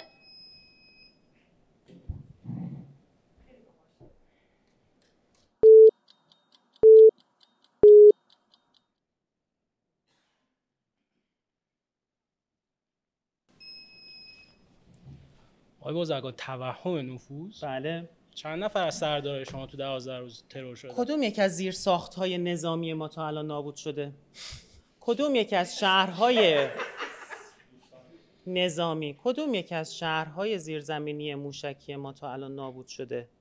ببینید، نفوذ در روی زمین با قسمت‌های حفاظت شده در زیر زمین جداگانه است. این که شما جواب سوال منو بده، چرا در 2 سال گذشته اسرائیل هنوز نتونسته تمام تونل‌های زیرزمینی حماس رو پیدا کنه؟ چرا نتونسته؟ شما حماس رو با ایران مقایسه می‌کنید؟ خیلی ما قوی‌تر از حماسیم. خب خیلی سیستم اطلاعاتیمون قوی‌تره و در اسرائیل در 4 تا خیابون حماس در غزه که تمام تکنولوژی‌های دنیای آمریکا و بریتانیا و آلمان دارن کمکش می‌کنن، هنوز نتونستن تمام تونل‌های زیرزمینی و محل گروگان‌ها رو پیدا کنن. ما نفوذ توی کشورمون داریم 100%. به این معنا نیست که هر کاری دلمون بخواد چند تا از بتونیم بکنیم. ترور کرده؟ 1000 تاشو. ولی تمام اصلا 1000 تا هستن. اصلا هر چی همه رو ترور کرده. نه، اصلا تمام تسلیحات. اصلا حماسی دیگه مونده؟ بله. پس چرا دارن باهاش مذاکره میکنن؟ برای همین میخواد برای چی دارن باهاش مذاکره میکنن؟ الان نتانیاهو هر مذاکره رو قبول میکنه. نکنه، حماس هنوز مونده. مهم نیست. ببینید مهم اینه که شما الان مسئله اینه که نیروهای نیابتی ایران نابود شدن. بالاخره نابود شدن یا قوای نظامیه نشدن. قوای نظامی حزب الله هنوز سر کارشه. سران حزب الله کشته شدن. اما قوای نظامی زیرزمینی حزب الله قوای نظامی که هر روز دارن ترور میشن سر کارشون. یمن که اصلا قابل مقایسه با ایران نیست. 2 ماه آمریکا و اسرائیل شبانه روز به تأسیسات نظامی یمن حمله کردن. هنوز یمن داره موشک بلند میکنه. سران یمن تونستن ترور کنن؟ بکنن. سران حوثی‌ها رو تونستن ترور ایران رو ترور کنن. تمام سران ایران رو بخوان ترور کنن. میدونید کارش چیه؟ شما بعدش جایگزین میشه. این چه الان حاج قاسم جایگزین شده؟ بله. با کی جایگزین شده؟ با هر کسی. کار ایران تموم نشده. 20 سال تلاش طرف رو به باد فنا داده. تموم نشده. تمام سران ایران هم ترورشن. دلیل بر این نیست که شما حتما بتونید تمام توان نظامی ایران رو نابود کنید. شما جایگزین فخری‌زاده داری؟ اگر تمام توان نظامی ایران نابود شده بود، قابلیت نابود شدن داشت، به مذاکره اصرار نمی‌کردن و اصرار به بازگشت اروپا. اصرار همین الان میگه الان اون که ماشه رو فعال کرد چه اصراری؟ اصلا کی به مذاکره اصرار داره؟ ماشه فعال شه تو این 1 ماه وقت داری آقای ایران. خب بیا آژانس رو برگردونی. مذاکره نیست اسمش. اگر نیاز به لزوم بازگشت آژانس به ایران نبود و محل اورانیوم غنی شده رو میدونستن، الان که پدافندی نداریم. الان که آسمون دست اسرائیل میومد میزد. خیلی راحت میومد میزد. چرا نمیاد بزنه؟ چرا فکر می‌کنید تا چند وقت نمیاد بزنه؟ چرا الان نمیاد بزنه؟ چرا بعد وایسه؟ چرا آمریکا ترامپ که خودشو برنده این جنگ شده نمیاد بگه من اورانیومتم زدم کار ایران تموم شد؟ چرا اینو نگه داشته؟ چون جاشو نمیدونه کجاست. این توهم بزرگبینی نفوذه. ایران اگر بخواهد اراده کند میتواند بمب اتم بسازد و انشالله این اتفاق میفته. و السلام. متشکرم.